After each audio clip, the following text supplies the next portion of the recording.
In his prime, Douglas Ford was a legend, a master magician who could turn entire monster hordes into ash with a single word.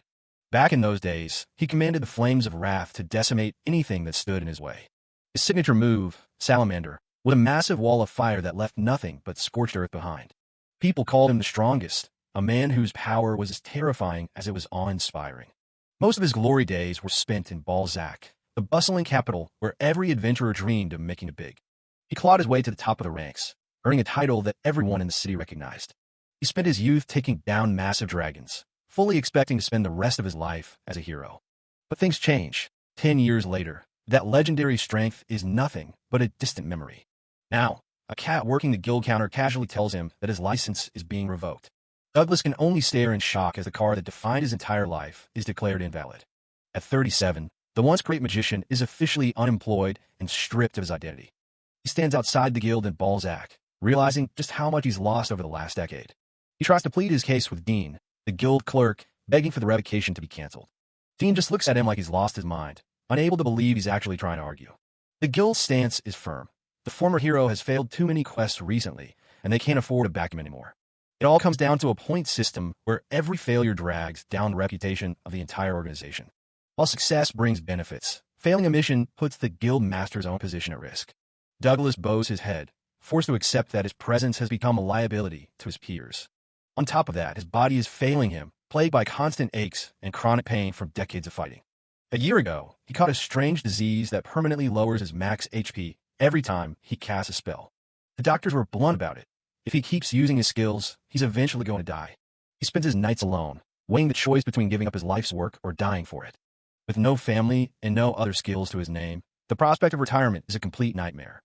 He watches other adventurers head out to glory, feeling completely left behind by the world he helped build. In a last-ditch effort, he slams a massive bag of recovery potions onto the guild counter.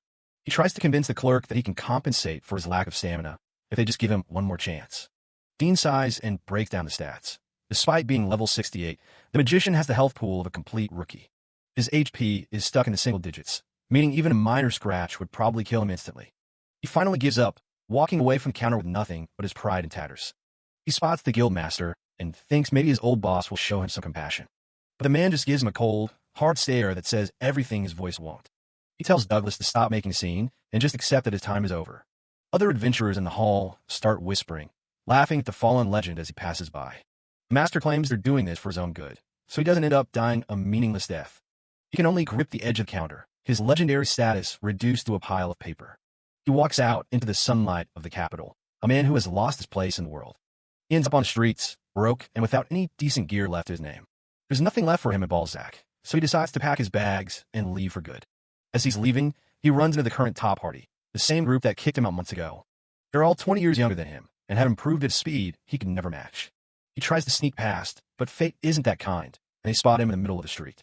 The party leader, Alan, calls him an old man, while the healer Fanny greets him with a pitying smile. Edmund, the party's sage, immediately shuts him down, making it clear they have zero intention of letting him back in. Douglas tries to explain that's not even why he's there, though he can't deny that he begged them to reconsider right after he was originally kicked out. He awkwardly announces that he's actually planning to leave the city today, catching the rest of the group off guard. Fanny is genuinely shocked, while the others just watch the man they once called a comrade prepare to walk away for good. Edmund continues his smug lecture, reminding Douglas that there's no better place for an adventurer than the capital city. Douglas can only offer a weak smile and some stammering excuses as he tries to maintain some dignity. Dario, the party swordsman, jumps in to twist the knife, accurately guessing that the old man finally lost his license. He mocks the massive bag Douglas is carrying, joking that he's probably reduced to being a traveling potion merchant. The two of them have a good laugh at his expense, asking if his health has dropped even lower since they last saw him. Finally, Alan snaps and tells them both to shut it, causing the whole group to jump in surprise. The party leader keeps it brief, offering a cold apology before leading his team away to their next mission. As they leave, Fanny offers a polite bow, leaving Douglas to wonder if his old friend Alan ever felt any real emotion at all. He watches them go, wondering if Alan was actually trying to help him out by ending the harassment. Left alone, Douglas says a silent prayer for their success as he turns his back on the city he called home for so long. 3 months later, he's miles away from Balzac, wandering through the countryside without a clear destination. He's been surviving on odd jobs, thinking back to why he even became an adventurer as a 15-year-old kid. Back then, he just wanted to be a force for justice and help people who couldn't protect themselves. Now, he has to admit the truth. He's absolutely terrified of the death that's slowly creeping up on him. Every step he takes is a reminder of how far he's fallen, and the shame of his current situation weighs on him like lead. The sun is setting as he pushes through a dark forest, hoping to reach the next checkpoint before the gates close for the night. Suddenly, the smell of blood hits him, a thick stench that makes his stomach turn. He pushes through the brush and comes face to face with a massive, white-furred Fenrir. The legendary beast is wounded and huffing in pain, its massive eyes fixed on the lone traveler. Douglas is stunned. Creatures like this almost never wander into human territory unless something has gone horribly wrong. He tries to stay calm, telling the beast that he has no intention of attacking it if he can avoid it. The Fenrir doesn't seem to care about his peaceful intentions, letting out a roar that echoes through the trees. It snaps its teeth at him, a clear warning that it's still dangerous despite its injuries. Douglas panics, holding up his hands to show he's not reaching for a weapon. That's when he spots a glowing mark on the creature's skin, a curse mark that he recognizes instantly. His heart sinks as he realizes it's the curse of transfiguration, a forbidden spell used to warp someone's very nature. He looks the beast in the eye and asks the impossible, "Are you actually a human?" The realization hits him like a physical blow, leaving him sweating and breathless. He knows he can't just walk away. Leaving this person trapped in a monster's body would be a death sentence. He decides to use his remaining strength to break the spell, relying on the knowledge he spent decades mastering. The doctor's voice rings in his head, reminding him that using any more magic will likely cost him his life. But as he looks at the suffering creature, he decides that dying for a just cause wouldn't be such a bad way to go. He tells the beast to stay still, promising to undo the curse right here and now. Standing before the giant wolf, the middle-aged adventurer prepares to cast one final, life-threatening spell. He begins the incantation, calling upon the spirits to help him save this person's life. He'd much rather burn out his last spark of life, doing something that actually matters than waste away in some backwater village. With everything he's left, he unleashes the Dispel curse. A blinding light fills the forest, and he can feel his life force draining away as his health bar begins to drop toward zero. After the massive explosion of light, Douglas Ford finds himself slumped against a massive tree in the middle of the dark forest. He gasps for air, his eyes wide with disbelief as he realizes the impossible. He's still breathing and very much alive. Looking over at the wounded Fenrir, he noticed that the glowing curse mark on its head hasn't faded one bit. Confused and desperate, he summons his status screen, and a blue interface flickers into existence before him. He nearly falls over in shock. His HP has jumped from measly 2,500 back to a staggering 60900. It starts to click. The Dispel curse didn't work on the beast because the spell must have been deflected right back at him. It's pure speculation, but the way his strength has suddenly surged back suggests the spell hit its mark on his own body instead. He flexes his healthy hands, feeling a vigor and clarity he hasn't known in 20 years. The truth hits him like a lightning bolt. He wasn't just sick or aging. He had been carrying a hidden curse of his own. Every ailment he attributed to the passage of time was actually a symptom of dark magic eating away at him from inside. He hangs his head, feeling like a fool for not seeing the signs of magical sabotage during all those years of decline. He wonders how a curse could remain invisible even to his status screen, and more importantly, who would want to ruin him. But he quickly shakes those thoughts away, knowing he has a more pressing matter right in front of him. The Fenrir is still suffering, its breath coming in ragged, painful gasps as it continues to bleed out on grass. He realizes that if a forbidden curse is at play, only the original caster has the power to undo it. Without that caster present, he's normally helpless to turn his creature back into the human it once was. Then, a desperate plan begins to form. If he can't find the caster, he'll just have to use a skill to become them. The beast lets out a low, guttural growl, its large eye fixed on the man who is its only hope. Douglas thinks back to the years he spent obsessively studying ancient skills, searching for any way to fix his failing body. He remembers the trace skill, a high-level magic that allows a user to mimic the appearance and voice of someone they've identified. His plan is to first use share intel to dive into the Fenrir's memories and identify the person who cast the spell. Once he has their identity, he can use trace to transform and cast the counter curse as if he were the original spellcaster. It's an insane gamble. Maintaining two active high-level skills simultaneously is a feat that defies the common laws of magic. In fact, the only person known to be capable of such a feat is Alan, which is exactly why he was given the title of hero. But with his full power restored, Douglas feels a surge of confidence he hasn't felt in a very long time. He reaches out toward the beast, shouting the incantation for his first skill, Share Intel. A dark vision flashes before his eyes, a hooded man with sunken, malicious eyes and a twisted, confident smile. Having found his target, Douglas immediately shifts his focus, chanting the command to reconstruct his own form. Trace. Transformed into the image of the villain, he pours every ounce of his renewed power into a single, specialized dispel. A pillar of blinding light erupts from the Fenrir, illuminating the entire dark forest as the curse is finally torn away. The ground trembles under the weight of the released energy as the beast's massive form begins to collapse and change. As the smoke and light fade, Douglas struggles to stay on his feet, his gaze fixed on the small, silver-haired figure of Robbie left behind in the clearing. The smoke clears, and in place of a massive beast sits a small girl with long, silver hair. Douglas Ford is just as stunned as she is, but he's relieved she's all right and asks if she can speak. She gives a tiny nod. They sit there in the silence of the clearing for a moment, both trying to process what just happened. Douglas realizes he's way out of his league here. He has no idea how to talk to kids, so he decides to start with some basic healing magic to be safe. A soft glow surrounds her as the spell takes hold, mending whatever injuries she had left. He asks if she's still in any pain, and she quietly shakes her head. She looks at him with wide, curious eyes, wondering if he's some kind of legendary mage for saving her like that. Douglas just brushes it off. He tells her he's just some random old guy. As night falls, they set up camp and build a fire. Douglas introduces himself properly, and the girl finally gives him a name, Robbie. He offers to take her back home once morning comes, but the mention of it makes her expression go dark. She tells him she has nothing to go back to. Douglas is floored. The realization that she's completely alone in the world hits him hard. He asks about where she was before the curse, but she just freezes up, her eyes wide with fear. Robbie starts trembling, begging him not to take her back. She's terrified of whatever happened there. Seeing her like this, Douglas immediately backs off. He promises he won't force her to go anywhere she doesn't want to. He gives her his word, even though he knows keeping her safe is going to be a lot of work. He can't just ditch her, but he doesn't know anyone who could take her in, either. The closest city is Balzac, and that's a long trek. He suggests they head to the city together to find someone to care for her. He warns her it's a long trip, and she tentatively asks if it's really okay for her to go with him. Douglas gives her a warm grin and tells her of course it is. With the travel plan set, Douglas moves on to the next priority, dinner. Robbie watches curiously as he starts prepping another dish. He starts chopping up some ingredients while Robbie waits by the fire. He slices some apples with expert precision, making quick work of it. He explains that he's going to grill them until they're soft, making sure not to overlap the pieces. A few minutes later, he hands her a steaming plate. It's a simple feast, apple on toast, and a warm bowl of roaring pig soup. Robbie takes a sniff, and her eyes light up. Douglas warns her it's still hot.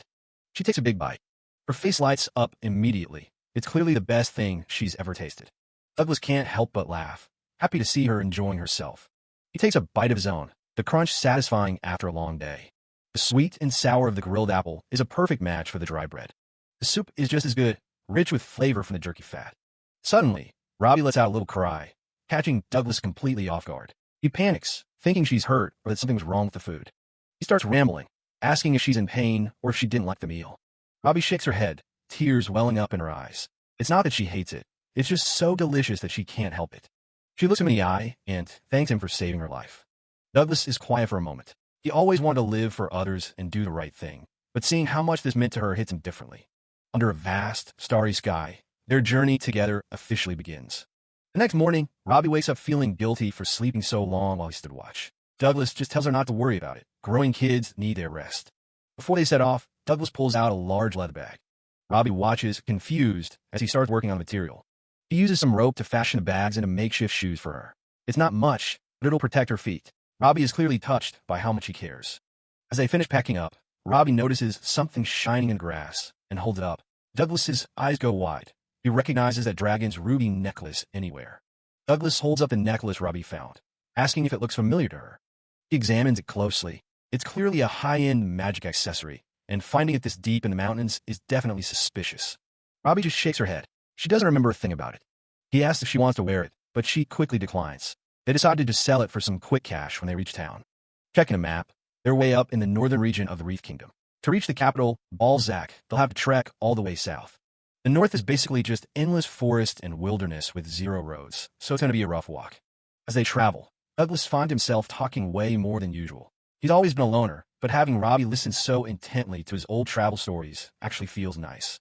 They finally make it to McFadden, a tiny village that's basically just an inn, a church, and a general store. Douglas goes straight to a traveling merchant to get Robbie some essentials. 2 sets of clothes, shoes, and everything else she's missing. The merchant assumes she's his daughter, and Douglas just goes with it, trying to figure out what kind of shoes would be best for her. The guy recommends wooden shoes since they're great for keeping feet dry and handling cold. He even picks out some oversized underwear, knowing how fast kids grow. Douglas asks for a leather bottle too, but the merchant is all out. He'll have to look for one in the next town. The merchant explains he usually works a shop in Addington, but travels around to keep his legs from getting weak. Douglas takes a chance to pull out the necklace and asks for a quick appraisal. The old man puts on his glasses and prepares to use his appraisal skill. He identifies it as a common black pearl and offers 20 silvers, which is plenty for a month's worth of living. 20 silvers is decent, but Douglas has a hunch it's worth way more. He knows that forbidden curses are way more effective when they're paired with rare gems. He's betting this is actually an obsidian pearl. He uses his own high-level appraisal skill and confirms it. This thing is an incredibly rare jewel from Black Tiger. The merchant and his assistant are absolutely floored. They can't believe a random traveler has such a high-level skill. Douglas just calmly repeats it. It's definitely an obsidian pearl. The merchant is stunned. He thought Douglas was just a wanderer, but now he's wondering if he's secretly a master merchant. The guy realizes only a high-level adventurer could have learned a skill that powerful. Douglas just plays it off, saying he's not that strong and just happens to have a few tricks up his sleeve. The merchant laughs and slaps his knee, impressed by how humble Douglas is being. He introduces himself as Theo and tells Douglas that if he ever visits his shop in Addington, he'll buy the pearl for way above market value. Douglas and Robbie head out, both feeling a lot better about their journey. They arrive at a cozy building that serves as the village inn. The lady recognizes Douglas from a previous stay. She's surprised to see a kid with him this time around. She's not one to pry, but she makes it clear that if the kid is taking up a bed, she's charging the adult rate. She takes one look at Robbie and points out how filthy she is. There's no way she's letting her in the room in that state. She tells Douglas to take her to the backyard and use the wash basin to clean her up. Douglas agrees. He realizes he doesn't even need to go fetch water now that he has his magic back. He casts a water magic spell on Dean, and the basin fills instantly. Robbie watches in absolute awe as giant blobs of water manifest out of thin air. She's never seen anything like it. To her, Douglas is practically a wizard. Douglas smiles to himself, thinking about how his past self will be shocked to see him using skills so freely again. While she's washing, Robbie mentions she found something else near the necklace. She holds out a ring and asks if it's worth anything. Douglas takes one look at the ring and his heart skips a beat. Memories of a tragic past come flooding back. The day demons killed his parents right in front of him. He remembers Alan sitting on a ledge, swearing to get revenge for his family. Alan had vowed it on this very ring, a keepsake from his mother. Douglas is paralyzed by the realization. Is this Alan's? Douglas stares at the ring in his hand, the realization hitting him like a physical blow. It's a dragon's ruby ring, the very keepsake Alan cherished most. He's not imagining things. This is definitely it. He tries to make sense of it. He doesn't remember Alan ever giving him this ring, and there's no way he could have brought it along by accident. So why would it be out on that mountain, right where he found Robbie? Deep down, he knows the answer, but he just doesn't want to believe it. He looks over at Robbie, who is still washing herself in the basin, completely unaware of his turmoil. Pieces of the puzzle start falling into place. There's a necklace used to enhance curses near Robbie, and this ring too. He only regained his strength because the dispel curse he cast on Robbie deflected back onto himself. The bitter truth settles in his stomach. Alan is the one who cursed him. The man he called his friend is the one who took everything from him.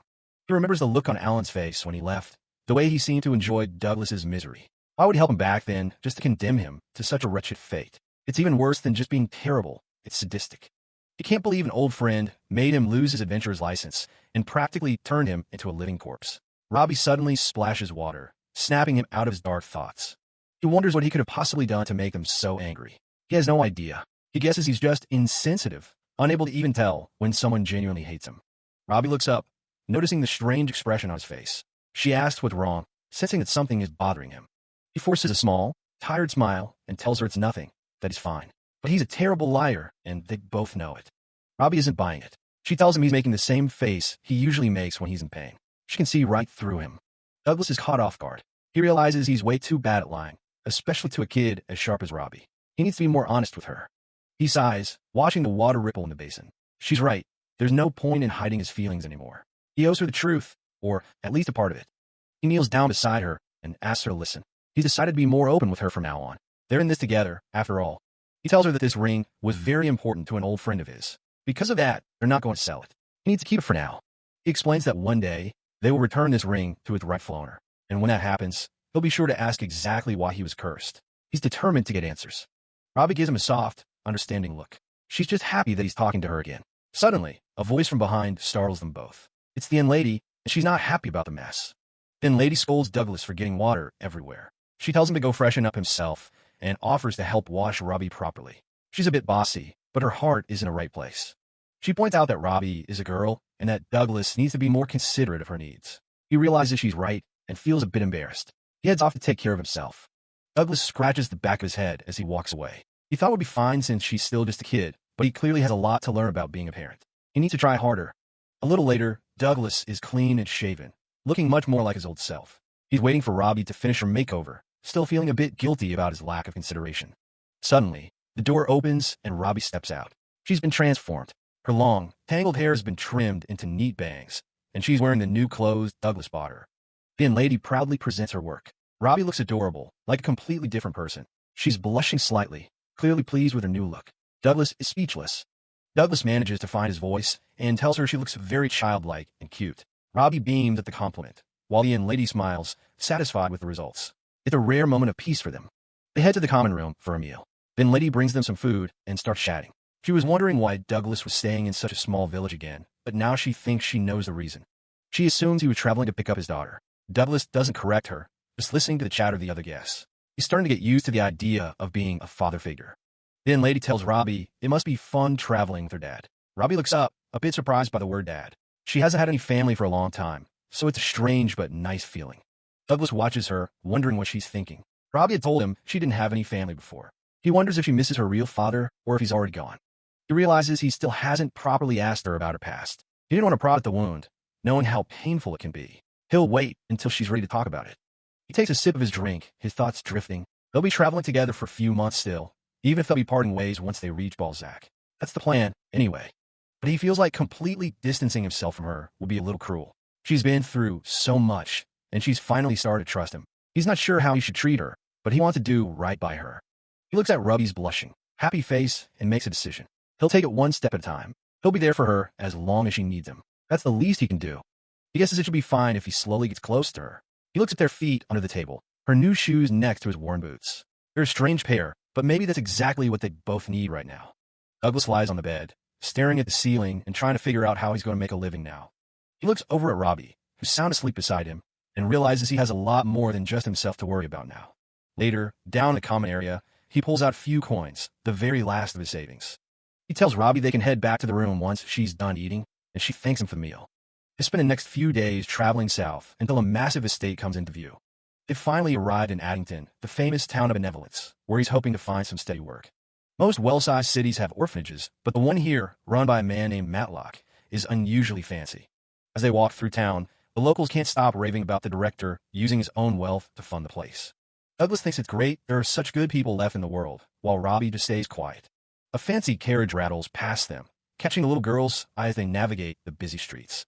Douglas notices her staring and promises she'll get to ride in one eventually. Just then, they spot a group of kids running toward a large man standing at Garden Gate. It's the director himself, Matlock, and he seems to be a hit with all the orphans. Douglas is surprised to see the kids dressed like little nobles, and he immediately starts feeling self-conscious about Robbie's plain clothes. He catches her looking at them and worries she's feeling jealous of their fancy outfits. Suddenly, one of the kids comes running toward Robbie, and she barely has time to react. Matlock steps in to keep the kids from crashing into her, moving with surprising speed for a guy his size. He apologizes profusely, saying his children are a bit over-energetic today. Douglas asks Robbie if she's okay as the director keeps up his saintly act. But the conversation takes a sharp turn when Matlock realizes something. The two of them aren't actually related. Douglas is caught off guard, wondering how the hell this guy figured it out so fast. Matlock explains that he saw her hesitate for a split second before taking Douglas's hand. He asks what their story is, his smile never wavering as he watches them. Douglas awkwardly admits they only became family recently, his heart racing as he worries the guy thinks he's a kidnapper.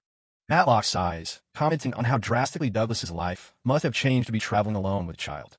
Douglas realizes he said too much as the director starts pointing out how difficult his current circumstances must be.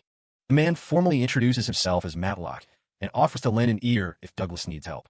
He goes on about how much of an inconvenience it must be to travel with a young child who needs constant protection and funding. He mentions his orphanage takes in children for all sorts of reasons, dropping a very heavy hint.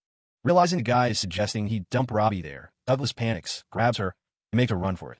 Back at the inn that evening, the mood is heavy as Douglas watches Robbie sit silently on the edge of the bed. She's just been staring at her clothes for the last hour, and Douglas is convinced she's comparing herself to the kids at the orphanage. Robbie looks up and asks if the clothes he bought her were expensive. When he tells her they were actually really cheap, she lets out a small sigh of relief. Douglas is confused. He thought she'd be upset they weren't the fancy stuff the orphans had. He starts overthinking, wondering if she'd actually have a better, easier life if he left her with Matlock. Finally, he can't help it and asks her point blank if she wants to go to the orphanage. Robbie freezes, looking completely stunned he'd even suggest such a thing. He tries to backtrack, saying he just wants to know how she feels so he doesn't force her into a difficult life. Robbie remains silent, casting her eyes downward as she gives a tiny, hesitant nod. Douglas is flooded with relief, glad he hasn't messed things up with her just yet. He tells her he needs to head out for a bit to clear his head, promising to be right back soon. Douglas walks through the streets of Addington, clutching a small gift box he just bought for Robbie. It's a simple ribbon, and he wishes he could have gotten her something better, but he truly hopes she'll like it. He gets back to the inn and calls out for her, ready to apologize for the night before. But the room is dead silent, and his heart sinks when he spots a piece of paper sitting on the table. He picks it up, his hands shaking as he stares at the messy handwriting. It's a note from Robbie, thanking him for everything and stating she's decided to head to the orphanage after all. Douglas drops the note, completely crushed as he realizes he basically pushed her away with his own insecurities. He falls to his knees, telling himself that maybe it's for the best if she can live a more comfortable life there. The ribbon he bought lies forgotten on the floor, a painful reminder of his failed attempt at being a father. Later that day, he drags himself over to Theo's general store, looking for a distraction from the crushing guilt. He's greeted by Theo's son, who's currently in the middle of a loud argument with his old man about the inventory. The young man spots Douglas and welcomes him back, asking if he's finally ready to sell that valuable necklace. Douglas pulls out the dragon's ruby, but his voice is hollow as he explains he's planning to return it to the girl later. The merchant is confused, wondering where Robbie is and why she doesn't have her property. When Douglas tells him she's at the orphanage, the guy calls her lucky to be under Director Matlock's care. He mentions that his dad, Theo, is the only person in town who has anything bad to say about the director. The guy explains how Matlock sets up the older kids with jobs in big cities or finds wealthy nobles to adopt them. He says they usually head to the port town of Shipton to cross the sea once they leave the nest. Douglas is surprised to hear about passenger ships. The guild hasn't allowed any to dock at Shipton for years. It brings back memories of when he was sent to the east 10 years ago to fight back the Demon King's invasion. The merchant explains that the director has old maritime connections that let him send ships out anytime. Douglas's face pales as he realizes the horrifying truth of what's happening in the east. He knows the demons have recently retaken that territory, making it one of the most dangerous places on Earth. He realizes that if Matlock is sending kids there, he's unknowingly shipping them off to a literal war zone. Panic sets in, and Douglas doesn't waste another second, dashing out of the store to save Robbie. He reaches the orphanage gate in record time, his lungs burning as he prepares for a confrontation. The door creaks open and Matlock steps out, looking surprised to see Douglas back so soon. Douglas doesn't bother with pleasantries, telling the man point blank that he's there to pick up Robbie. Matlock keeps his cool, reminding Douglas that the girl came here of her own accord. He leads Douglas toward the back garden, claiming Robbie should be out playing with the other children. Douglas scans the yard, his eyes finally landing on a familiar small figure sitting by the flower beds. He calls out her name and dashes toward her, ignoring the confused looks from everyone around. Robbie looks up, her eyes widening in shock as she asks why he's even here. Douglas kneels in front of her and reaches out his hand, telling her he's come to take her home. Robbie hesitates, her gaze dropping as she tries to hide her trembling hands.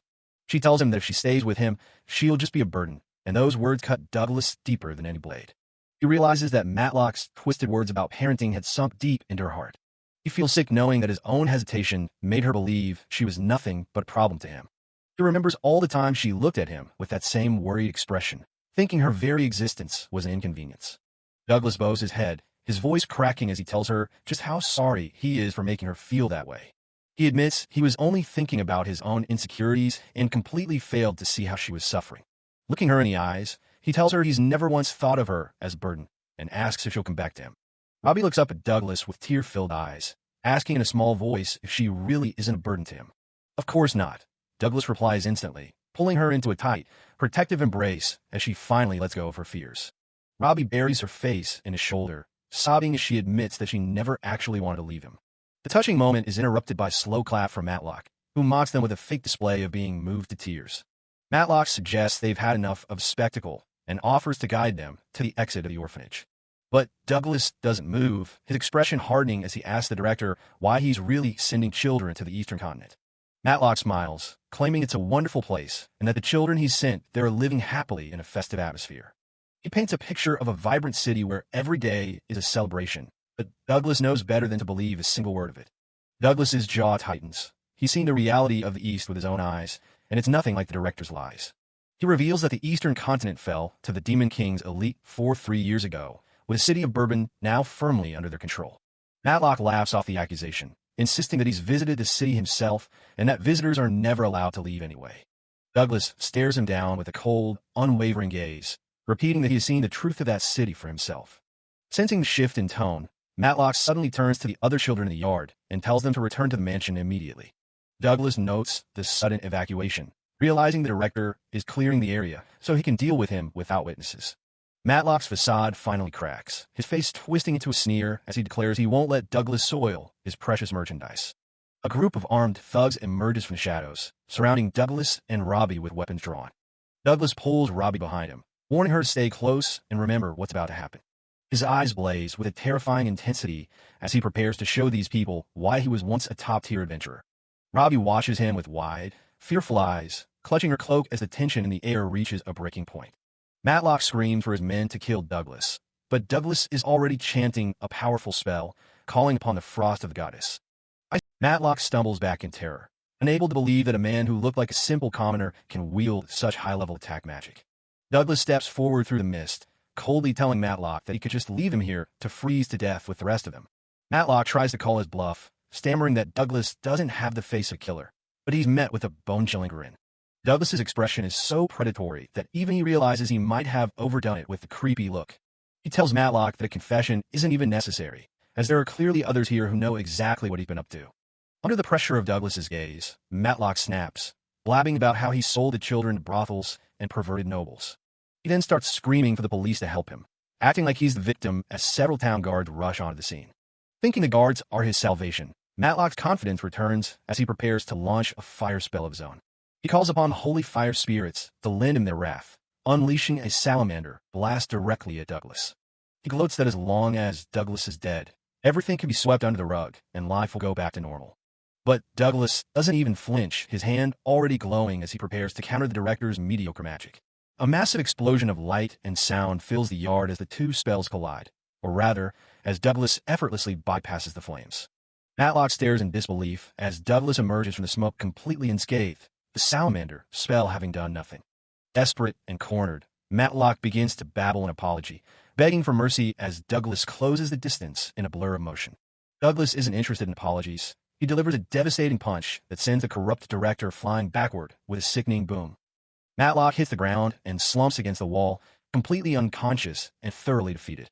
Robbie runs to Douglas's side, calling him dad for the first time as she asks if he's okay. He gives her a soft, reassuring smile in return. They look over at the frozen thugs and the unconscious director, the threat finally neutralized for good. The town guards approach the pair cautiously, their eyes darting between the adventurer and the carnage he left behind. Robbie grips the edge of Douglas's shirt, still wary of the armored men as they look around the yard in total confusion.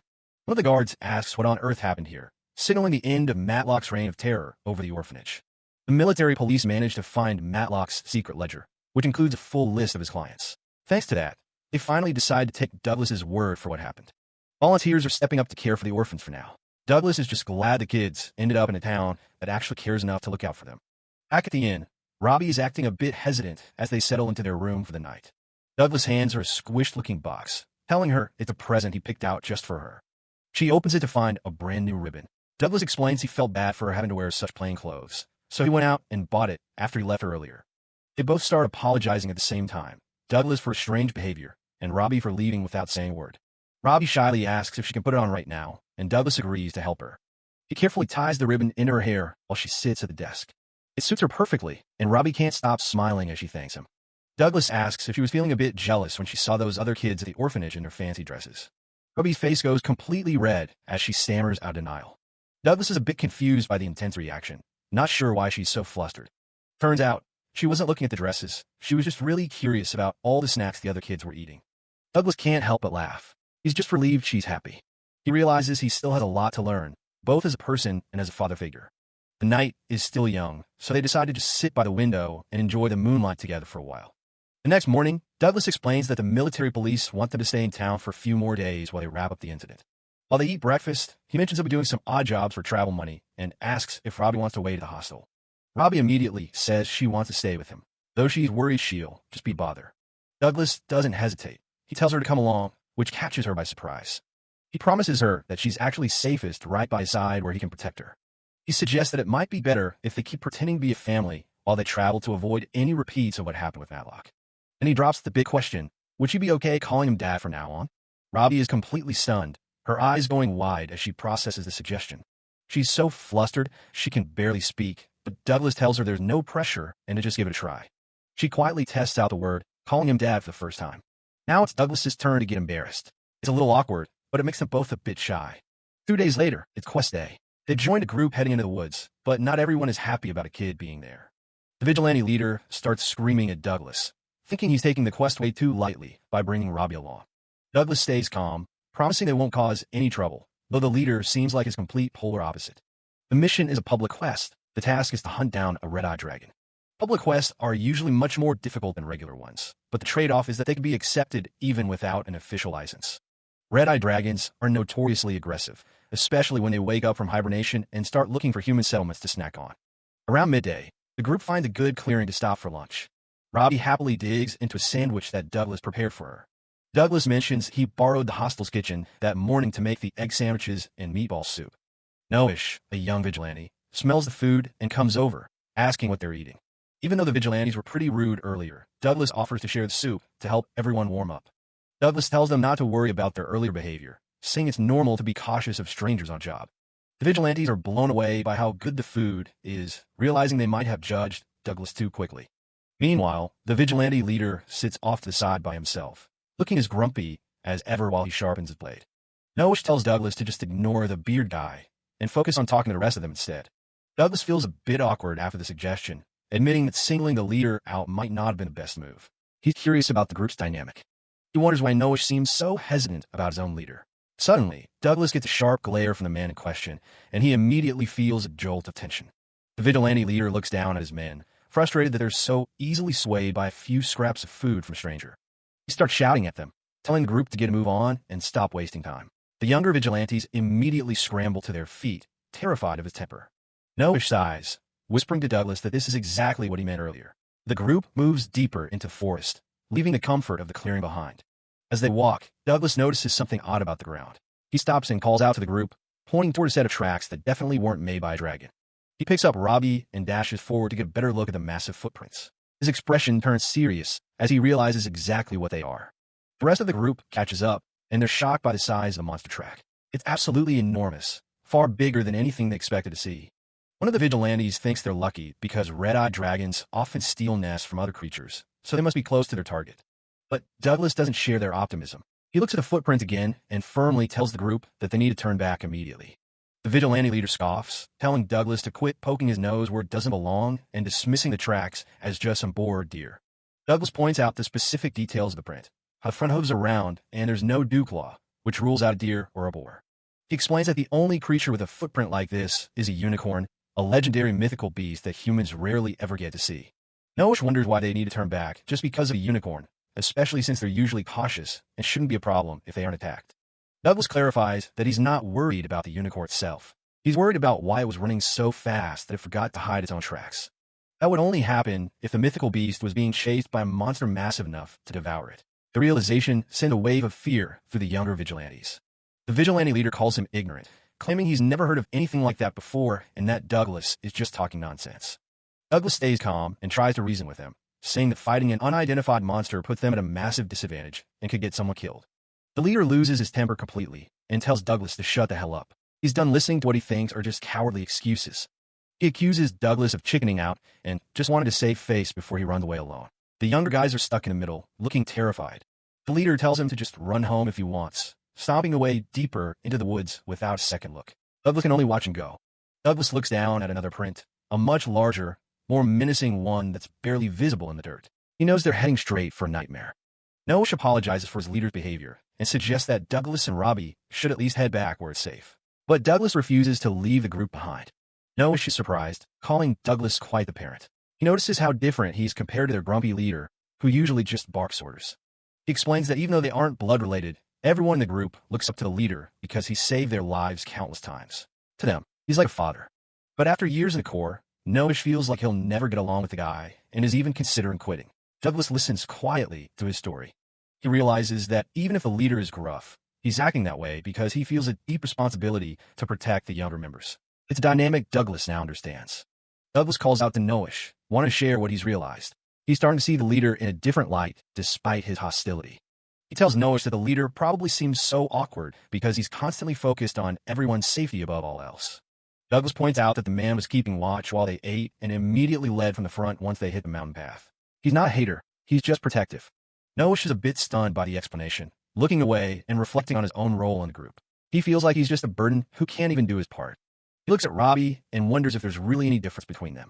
He's searching for his own sense of purpose within the vigilante corps. Robbie looks back at him, her expression soft, as if she understands exactly what he's feeling. But before anything else can be said, a scream pierces the air. The group jolts at the sound of the shout coming from the path ahead. There's a sudden rustling in the tall grass as something moves nearby. They rush forward to see what's wrong and find the path littered with the bloodied remains of several monsters. The carnage is absolute. Douglas pulls Robbie close and tells her not to look. Even the battle-hardened vigilantes are frozen in shock by what they've found. The corpses aren't just any monsters, they're the red-eye dragons they were supposed to be hunting, and they've all been slaughtered. Red-eye dragons are rank B monsters, so if something here can hunt them this easily, it's a level of power that shouldn't exist in these woods. Douglas's expression hardens. He knows exactly what this means. A monster this strong with no dungeon nearby is almost unheard of. The group looks toward a nearby grove of trees, the blood splattered high up on the trunks. The situation just went from a standard hunt to a desperate fight for survival. Douglas notices the blood was smeared by something long and heavy, like a tail. He realizes the predator used the red charcoal trees to mask its scent from them. He gasps as the terrifying truth hits him. It's not a rank B threat. They're dealing with something far, far worse. A sudden silence falls over the mountain, broken only by the frantic flapping of birds fleeing the area. Something massive is approaching. From the shadows above, the diabolic black dragon descends, its presence alone enough to make the air feel heavy. Douglas pulls Robbie close, shielding her from the terrifying sight. Douglas identifies the beast with dread. It's an SS-rank diabolic black dragon, a legendary king among dragons capable of destroying an entire village in an hour. The vigilantes realize this beast has been preying on the red-eyed dragons they were hunting. Panic sets in, and they begin to flee in terror, knowing they're no match for such a monster. Douglas yells for them to stop, warning that this dragon specifically targets those who run away first. But his warnings fall on deaf ears as the group scatters. The dragon lands with a thunderous impact, the force of its arrival sending shockwaves through the forest and leveling trees in an instant. Dust and debris fill the air as the mountain itself seems to tremble under the dragon's weight. Douglas huddles low, keeping Robbie safe from the blast. The vigilante leader, though injured and on the ground, immediately shouts out to check if his men are okay, his protective instincts still sharp. Douglas confirms that he and Robbie are safe, but the situation is desperate. The dragon looms over them, its eyes glowing with predatory intent. In a selfless act of courage, the leader tells everyone to leave their gear and run. He intends to stay behind and act as bait to buy them time. Douglas tells him it's a crazy plan because there's no way he can escape a dragon on foot, especially with an injured leg. The monster is already preparing its next move. Douglas decides he can't stand by and watch. He starts to channel his mana, calling upon a deep well of strength as he prepares a high-level enhancement spell. Using the acceleration skill, Douglas's body becomes a blur of motion. He grips Robbie tightly, ensuring she's secure before he makes his move. In an instant, he is gone, leaving nothing but a trail of dust behind. The speed is so immense that the others can barely track his movement. Noish is stunned, realizing that Douglas must be a high-level enhancement spellcaster to move at such incredible speeds while carrying another person. Douglas warns the vigilantes to jump to the side. He senses the dragon is about to unleash its devastating fire breath. The dragon roars, its maw glowing with intense heat. Douglas continues his chant, focusing every ounce of his power for the coming clash. A massive torrent of fire erupts from the dragon, incinerating everything in its path. The leader can only watch in horror as the flames consume the forest. Douglas uses the flight skill to soar high above the flames. He carries Robbie effortlessly as he repositions himself for a counterattack. He knows he has to aim for a vital spot, like the dragon's throat, to end this quickly before more damage is done. He dives back toward the beast. However, he hesitates, realizing that a direct attack from this angle might catch the fleeing vigilantes in a crossfire. He has to find a safer way. He lands nearby with a heavy thud, just as Noish rushes toward the injured leader, refusing to leave his side any longer. Noish tells the leader to stand up, admitting that he always felt like he was being baited by the group and hated being the one who was always protected. The vigilante leader looks at the young man in surprise, seeing a new fire in his eyes that wasn't there before. Noish exclaims that seeing his senior struggle made him realize he wants to be the one providing help for once. He stands ready to face the dragon. Douglas and Robbie share a quiet moment of resolve as they watch the vigilantes find their courage. The dragon roars again, preparing another strike. The beast's roar echoes across the mountain, a sound of pure ancient fury. But Douglas isn't backing down. He's ready to end this. Noish and Robbie both cheer for their respective father figures. "You got this, old man." Noish yells as Robbie adds, "You got this, Dad." Douglas gives a confident smirk and tells them to leave all to him. He begins the final part of his magical sequence. He first uses wind magic to scatter the dragon's flames, clearing the area and protecting everyone from the heat. Then, he prepares his main assault. In an incredible display of skill, Douglas activates a second skill simultaneously, Ice Magic Hell. He blasts the dragon with a freezing vortex. The dragon is caught in a massive surge of ice and wind, its movements slowing as frost begins to encase its massive black scales. After the battle is over, the vigilante leader bows deeply to Douglas, apologizing for his arrogance and for nearly getting everyone killed. Douglas is a bit flustered, telling the leader it's fine and to please raise his head. He offers to heal the man's leg with his magic skills. Noish looks on as the leader is treated. The tension from before has completely evaporated, replaced by a sense of profound relief. Noish offers to help carry the leader, blushing slightly as he steps up to take on more responsibility within the group. The vigilantes joke around as they prepare to leave, commenting on how heavy their gear is compared to Douglas, who seems unfazed by the day's events. They decide to head home quickly to report the presence of the diabolic black dragon to the local authorities, but they don't want to leave the carcass behind. The leader worries they don't have the equipment to move such a massive beast. Douglas just smiles, knowing he has a solution for that too. Douglas creates a massive wind vortex that lifts the entire dragon carcass off the ground. The vigilantes can only stare in open-mouthed wonder. He explains that by focusing wind magic on the dragon's center of gravity, you can lift it easily. Noish and the others are convinced that Douglas is some kind of legend. As they walk back toward the village, Robbie smiles brightly, proud of her dad adventurer for being the strongest and kindest person she knows. Back at the town hall, the massive dragon carcass sits as a reminder of the absolute unit of a beast they just took down. Douglas Ford stands before the local vigilantes, thanking them for their hard work on the front lines. The Addington Guildmaster steps up with the loot bags, ready to hand over the reward for saving the town from certain doom. He explains it's for hunting the red-eyed dragons and the surprise black dragon, though they wish they could give even more. Instead of taking the gold, Douglas Ford pats the vigilante leader on the shoulder and tells him the money is all theirs. The crew looks stunned, wondering if they really just decided to give up that much coin without even asking him first. Douglas Ford keeps it humble, claiming he was just the guy doing damage while they were the ones actually tanking the hits. The vigilantes just laughed off, saying they were basically just human punching bags while he did all the work. But Douglas Ford is firm on it. They won as a team, so they're splitting the loot right down the middle.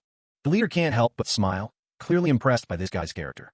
Suddenly, the Addington Guild Master strikes a pose, dramatically calling Douglas Ford kind to a fault just like the rumors said. He admits he got curious and did a little digging after the whole mess at the orphanage. Then he drops the bombshell. He found out Douglas Ford actually had his adventurer's license revoked. The man breaks a sweat. It wasn't exactly a secret, but having a guild master spell it out is pretty awkward. The Addington Guild Master quickly waves it off, saying he's not trying to be a jerk or anything. He actually checked with a Balzac guild, and they told him Douglas Ford was too weak, which he knows is total BS after seeing him fight. He gets serious for a second, getting ready to make a pitch that could change everything. Since Douglas Ford is clearly an S-tier fighter, he offers to have his guild reissue the license right now. Douglas Ford is floored. The idea of actually being an official adventurer again is something he never thought would happen. The Addington Guild Master leans in, asking if he's willing to take the deal. The vigilantes go wild, cheering at the thought of their hero officially joining the ranks. They ask if he gets to skip the registration test, but the Addington Guild Master isn't that soft. He still has to take it. The blonde Guild Master notices how much the locals already love Douglas Ford and says he's clearly got some natural leadership skills. He even offers to launch a formal investigation into why the Balzac Guild revoked his license in the first place. But Douglas Ford stops him right there, admitting the guild wasn't wrong because he really was useless back then. He realizes he's going to have to be honest about the curse if he wants to move forward. The vigilante leader is shocked when the man mentions being cursed, finally understanding why he was kicked out. The Addington Guild Master promises not to pry for more details, but thinks the tragic backstory will actually help him get the license back. Even Noish pipes up, saying he's just glad everything is finally looking up for the guy. Douglas Ford stares off, thinking about his old life and a friend who used to look down on him back in Balzac. He looks at his hand, realizing that with his powers back, he could finally ditch the crappy day jobs and go back to his peak. But then he looks over at the girl who's been following him this whole time and wonders if that's what he actually wants. Robbie is standing there, quietly gripping his cloak like she's afraid he might disappear. The Addington Guild Master is already hyped to go sign the paperwork, but Douglas Ford cuts him off with a hard no thanks. Everyone stops dead. They can't believe he's actually turning down a chance at his old life. The guild master tries to talk sense into him, saying this is a once-in-a-lifetime opportunity. Douglas Ford just bows politely and apologizes, saying it just doesn't feel right for him anymore. Seeing he won't budge, the Addington Guildmaster lets it go, joking that the strongest guildless wanderer has a nice ring to it anyway. With the formal stuff out of the way, the vigilante leader calls for the booze, decided that today is for celebrating. Douglas Ford watches them all partying, realizing his priorities have shifted completely. He puts a hand on Robbie's head, thinking about how he never could have imagined just sharing a laugh like this in his old life. He's finally having fun, and for now, that's more than enough. For days after the dust settled, the military police finally gave the green light for the group to head out, while Matlock and his goons were prepped for a trip to the Royal Capital Jail. Douglas Ford decided to keep just enough gold for their travel expenses and donated the rest of the dragon-slaying loot to the orphanage. The townspeople even renamed the place the Addington Orphanage, deciding to fund it themselves so the kids could finally live happy lives. Before hitting the road, Douglas Ford took Robbie to a shop to find her something new to wear, and she was already eyeing a brown hooded coat in the window. He worried the coat might be a bit too plain for a kid and pointed out some cuter, frilly options, but Robbie was set on the one she chose. She blushed as she put it on, admitting she just wanted something that matched her dad's style. As they were leaving, they ran into old Theo, who was surprised to see them taking off so soon. Douglas Ford wanted to talk to the merchant about the rare necklace he'd found after breaking a curse, thinking the guy might want to buy it. Theo immediately backed away, shouting that there was no way he could buy something with that kind of dark history. Douglas Ford was confused, since he'd already cleared the curse, but Theo explained that regular folks still wouldn't want anything to do with it. Theo called him a good guy, but way too insensitive before offering a better lead for the item. He mentioned an acquaintance in Milton, a rich collector named Baron Morius, who specifically looks for items related to curses. Douglas Ford was genuinely grateful for the help, while Theo joked that he was just doing his job as a merchant to keep a good customer around. But as they finished their chat, Douglas Ford noticed a massive crowd had gathered, and they were all murmuring his name. A young kid ran up, asking if he was the legendary adventurer who travels around with a little girl. He was completely caught off guard by the sudden fame, especially when people started thanking him for exposing Matlock's human trafficking ring. The townspeople cheered, calling him the hero of Addington and saying they'd never forget how he saved their kids. Douglas Ford turned red, completely flustered as everyone crowded around to praise his humility. He leaned down to tell Robbie to hold on tight, realizing he was absolutely terrible at handling large crowds. Just as he was getting overwhelmed, the local vigilantes pushed through the crowd to clear a path for them. The vigilante leader barked at everyone to back off, saying they were there to give their hero a proper send-off. They saluted him, promising to keep the town safe while he was gone and telling him to come visit again someday. Robbie waved goodbye to her new friends, and even Douglas Ford had to admit he was glad he met them. The man looked back at the town one last time as they walked away, knowing he'd probably never forget this kind of departure. With Robbie perched on his shoulder, they finally started their long walk south. 2 days into their journey, they reached a quiet riverbank where they decided to stop and set up camp. The target was Milton, the city of pleasure, but they still had a lot of ground to cover before they got there. Douglas Ford looked at the clear water and asked Robbie if she liked fish, thinking it was the perfect time for a fresh lunch. Robbie was all in for some fishies, but she was confused when he said he wanted her to help him catch them without using magic skills. He gathered some chocolate vines, a sack, and some twigs to show her a bit of old-school wilderness survival. First, he tied the smaller twigs to a main branch to create a frame, explaining each step carefully. After making a hole in the sack and attaching it to the frame, he held up a brand-new, homemade fishing net. He waded into the water and asked Robbie to help chase the fish toward him, though she wasn't exactly sure how to do that. He laughed and told her to just go for it, promising he'd dry her clothes once they were done. Robbie jumped right into the water, splashing around as the silver-cherry trout darted past her. Douglas Ford tried to guide her, but they both just ended up making a huge mess in the river. Eventually, he managed to scoop a massive trout right out of the air with his net. Robbie cheered for their success, completely soaked but absolutely loving the experience. They got a fire going and roasted the fish right there on the riverbank, the smell filling the air. Douglas Ford explained that these trout were in season and tasted great with just a little salt, while Robbie happily dug into her meal. Douglas and Robbie are enjoying their meal by the fire. He gave her a shout-out for doing a great job catching dinner. He looks up at the sky, predicting it's going to rain later today. Robbie wonders if it's a magic skill, but Douglas says he's just reading the signs in the sky. He points out a thick thunderhead cloud and explains they usually bring sudden, heavy showers. The prediction comes true fast, and it's absolutely pouring on them in no time. They huddle together under their coats, but Douglas realizes this rain isn't letting up. They need to find real shelter soon. That's when he spots a carriage struggling on the road ahead. A hooded figure is desperately trying to move a heavy wagon stuck deep in the mud. Douglas calls out to offer a hand, but the driver is instantly on guard. An elf pulls a bow on him, flat out refusing to accept help from any human. Douglas is stunned. He didn't expect to run into an entire elf family out in the middle of nowhere. Most elves never leave their home forests and are famously cautious around outsiders. He keeps his distance and apologizes for scaring them, insisting he just wants to help. He mentions he's traveling with a kid too, hoping to build a little trust between them. The elf starts to lower his guard, admitting the luggage is way too heavy for them to lift alone. Douglas tells him to back up a bit so he can get to work on the carriage. The little elf boy asks if this is safe, while Douglas begins to channel his mana. He activates a strengthening spell, and his muscles immediately start to bulk up. With a massive grunt of muscle power, he single-handedly hoists the heavy carriage out of the muck. Everyone just stares in total disbelief at the sheer display of strength. The elf driver, Rui, apologizes for being rude and introduces himself and his son, Nikki. To show his thanks, Rui invites Douglas and Robbie back to their village for shelter. He admits that while they're usually cautious, elves still know how to show gratitude. Nikki wastes no time and pulls Robbie into the back of the wagon with him. The boy is super energetic, which is a bit much for the quiet Robbie to handle. Nikki gets all flustered, trying to be friendly, while the adults watch the kids bond. As they head off, Nikki keeps rambling about how amazing Douglas is.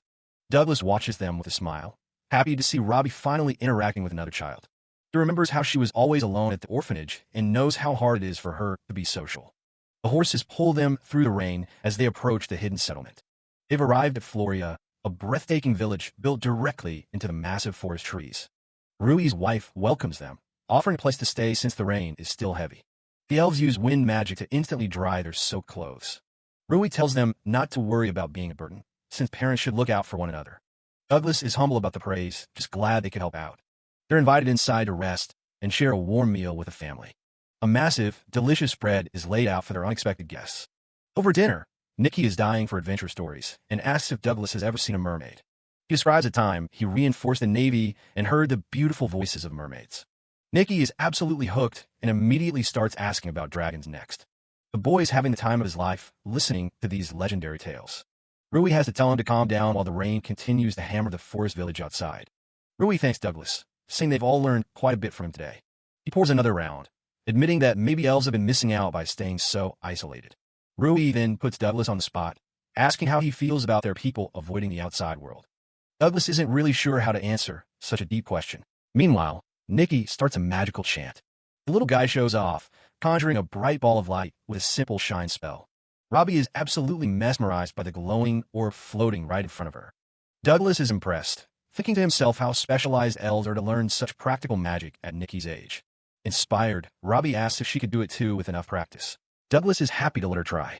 Nikki jumps in to be the teacher, telling her to memorize the chant and visualize squeezing her energy into her hands. Rui and Douglas watch as the kids get to work. Robbie focuses hard, chanting the holy words as a tiny spark begins to flicker between her palms. But the spark fizzles out instantly. Robbie slumps, feeling like she just can't do it. Douglas feels for her, while Rui tries to reassure them that magic usually takes much longer to master. Nikki chimes in, saying it took him a whole month just to get that far, and offers to help her practice. Douglas worries he's a bad teacher and wonders why Robbie is suddenly so interested in learning skills. Even so, the little girl doesn't look like she's ready to give up just yet. Nikki then suggests they go see his grandpa to have her magical aptitude officially checked. He explains that without natural talent, no amount of practice will matter, until Rui tells him to hush. They head over to the elder, who is fast asleep, and Rui tries to get him to wake up. The old elf cracks open one terrifying eye and gives Robbie a soul-piercing glare. He delivers a cryptic verdict, "This is terrible," before immediately drifting back to sleep. The blunt statement leaves Douglas sweating, worried that Robbie's spirit will be completely crushed. As the elder starts snoring again, Robbie looks down at her hands, clearly troubled. Douglas is panicking internally, trying to figure out how to fix the mood. Rui's wife suggests he show Robbie how he performs skills to give her a better idea of how it works. He agrees, deciding to demonstrate a basic shine spell for her to watch closely. He starts to gather his mana, but he hasn't quite adjusted to how much his power has grown. A blinding explosion of light erupts from his hands, completely whiting out the entire room. The flash is so intense, it leaves everyone dazed and disoriented. Douglas is mortified, realizing he put way too much juice into what was supposed to be a tiny light. As the spots clear from their eyes, the elder groggily asks if the sun just came up. Nikki thinks it was the coolest thing ever, but their moment is cut short by a violent crack of thunder. A massive bolt of lightning strikes a nearby treehouse with a deafening boom. The whole village shakes as the sound of a tree falling echoes through the forest. Douglas is shocked to learn the village doesn't have any lightning rods installed. Rui stands firm, stating that elves refuse to rely on the technology of other species. He insists their traditional protection rituals are enough, but Douglas looks pretty skeptical. Their debate is interrupted when an elf bursts in, shouting that they're in major trouble. He reports that Moro's house took a direct hit and is now completely engulfed in flames. The fire is spreading fast, and it won't be long before the entire area is caught in a blaze. If they don't do something fast, this whole forest is going up in smoke. Douglas, Ford, and Robbie can only watch as the fire spreads toward the village. Douglas can't just sit there. He tells Rui he's heading out to help, even though the elf warns him how dangerous it is. The host tries to stop him. It's a long drop from the treehouse, but the man is already halfway out. He scoops up the girl and leaps, calling on a spell to surge through his muscles and prepare for the impact. Down they go. He hits the flight spell mid-air to slow their descent. Rui is just standing there at the window, completely blown away by what he's seeing. On the ground, things are desperate. An elf is literally on his knees begging for someone to save his family. His wife and kids are pinned under a burning tree near the edge of the inferno. It's a total nightmare. The rest of the village is doing their best with buckets, but the fire is way too much for them to handle. Nikki and the others are about to give up and just cut a fire break, essentially leaving those trapped behind. That's when Douglas yells for them to get back. He lands right in front of them, his daughter still on his back. The elves are stunned. Seeing humans here is the last thing they expected. The young elf Nikki is confused, but our protagonist is already starting a chant to summon the water spirits. He puts every bit of mana he's got into the ancient words. A massive sphere of water manifests over his head. Water magic, Undine. He hurls the whole thing. It's like a massive splash from the heavens, dousing the flames in an instant. He knows they're suspicious of humans, but he makes it clear he's not leaving while people are still in trouble. Saving lives comes first, and the man tells them they need to prioritize getting everyone to safety. The elder elf steps in and tells his people to shut up and work with the human. There are more important things at stake right now. Rui finally makes it down, and Douglas hands Robbie off to the safety of the group so he can get to work. One of the elf women takes her hand, thanking him as he prepares to dive back into the chaos. The girl looks a bit worried, but her dad gives her a confident nod before turning away. The whole village starts moving. While the elves handle what they can, the former adventurer takes on the heavy lifting. Suddenly, another scream for help pierces through the noise. A bunch of guys are struggling to move a massive trunk. There's a family trapped under there, and it's not moving an inch. The hero runs over and tells everyone to clear out of the way. He activates a muscle power spell and just lifts the whole thing with one hand. The elves are staring at him like he's some kind of monster. That is definitely not normal human strength. They pull the survivors out, but they're in rough shape. The villagers start shouting for a doctor. Douglas says there's no need and casts a full recovery spell on them instead. The elf woman on the ground blinks, her wounds completely vanishing in an instant. He tells them they're all healed up. It's a miracle to everyone watching. The family finally reunites, sobbing and holding each other tight. They're just glad to be alive. The man wipes his forehead. That's enough heroics for one day. With the fire finally out, he starts feeling a bit self-conscious about how much a scene he just caused. He wasn't even supposed to be here. He figures it's time to head out to the next town, but Rui asks him to hang on for a second. He looks back and sees the entire village bowing to him. They're all apologizing for how rude they were when he first arrived. The next morning, the sun is out, but looking at the damage in the daylight really shows how bad it was. The hosts say they'd be happy to have him stay. Douglas offers to help clean up the mess, and Robbie is eager to pitch in too. Nikki wants to help too, but the man tells him to stay back. It's no place for a kid. Robbie is not having it. She hates being babied and wants to prove she can be useful. Our protagonist thinks it'll be better if she stays with someone her own age while he handles the heavy work. He goes to meet his friend, but it turns out the village children have already given him a new name, Mr. Muscleman. The village is bustling with gratitude. Everyone is thanking the Mr. Muscleman for his heroic rescue, and Douglas Ford is feeling a bit overwhelmed by all the attention. Nikki even tries to use the nickname as a rallying cry to get the other elves to work harder on the cleanup. Douglas just wants to help without the flashy title. He notices some of the elves are literally mimicking his poses, thinking it'll give them extra strength. It's a bit much, but he rolls with it. Teacher Elf mentions that everyone really looks up to him now. He's basically a local celebrity after saving the forest. The female elves are especially impressed. They admit their species isn't exactly known for raw physical power, so seeing him lift that tree was something else. All the blushing and praise has Douglas looking pretty flustered. He's much better at fighting fires than handling compliments. The cleanup continues as the sun begins to set. It's hard work, but everyone is pitching in to get the village back in order. When he finally gets back to the treehouse, Douglas realizes he's a lot more tired than he thought. He wants to finish the big stuff before they leave for Milton. He's greeted at the door by Robbie, but something feels a bit off. She's being a bit too quiet. Nikki and Teacher Elf are there too. They mention that the girl has been practicing her magic skills the entire time he was gone. She forces a smile and says she still can't quite get the hang of it. The look in her eyes is heartbreaking. Her dad immediately picks up on the tension. He asks her if something is wrong, noticing she's acting strange. He realizes her cheeks are flushed. She isn't just tired, she looks like she's running a fever. He decides to check her stats. He casts Appraisal, and the results aren't good. Her exhaustion level is through the roof. Panic sets in. He realizes his daughter has caught a serious cold from overworking herself. The elves scramble to help. He gets her into bed immediately. He's kicking himself for not noticing sooner that she was pushing herself to the limit. His healing magic is top tier, but it only works on physical injuries. It can't just blink away a viral illness or pure exhaustion. He sits by her side, wondering why on earth she felt the need to go so hard in the magic training. Robbie starts apologizing through her tears. She mentions how she's been nothing but trouble ever since the dragon fight. She brings up the time Douglas got chewed out for bringing a kid along on a dangerous quest. It's clear that moment really stuck with her.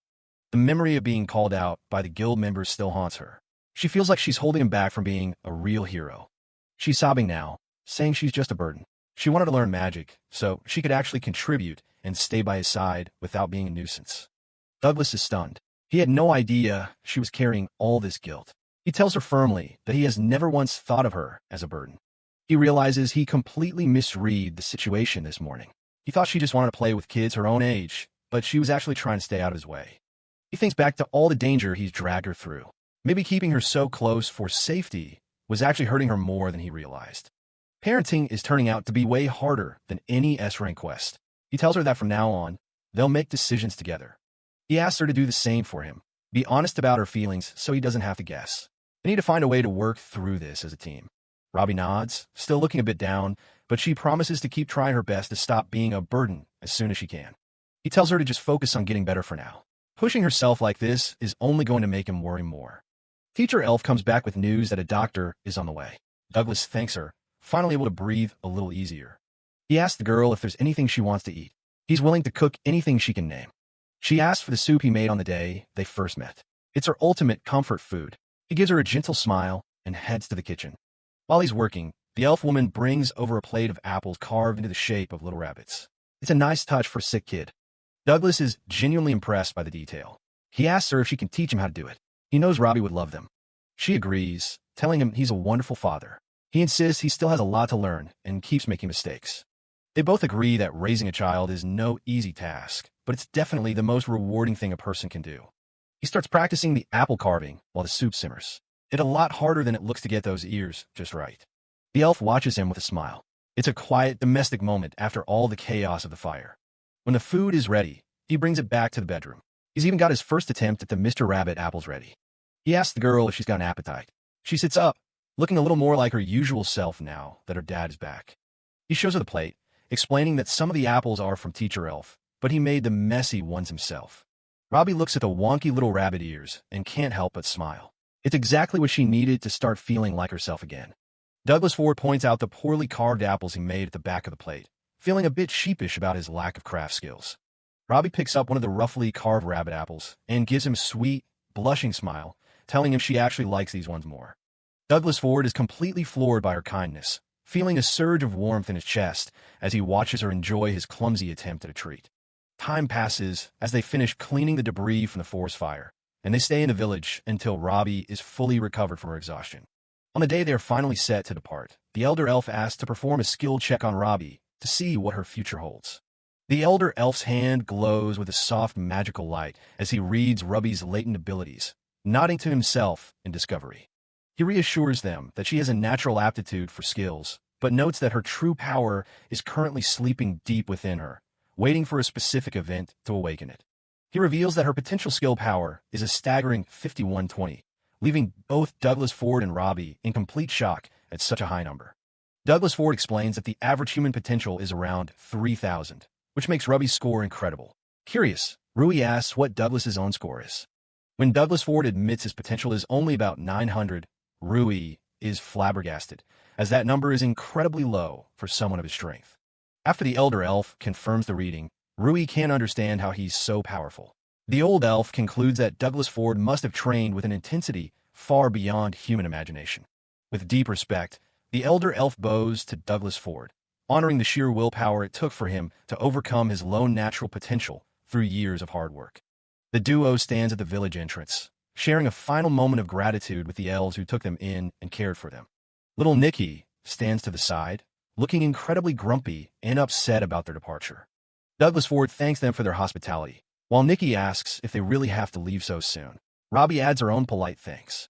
Rui chides Nicky for his behavior, pointing out that Robbie hasn't learned any magic yet, and her health is still fragile, using any excuse to get them to stay longer. Suddenly, Nicky blurts out a desperate confession, shouting at Robbie that he wants her to be his wife so they can stay together forever.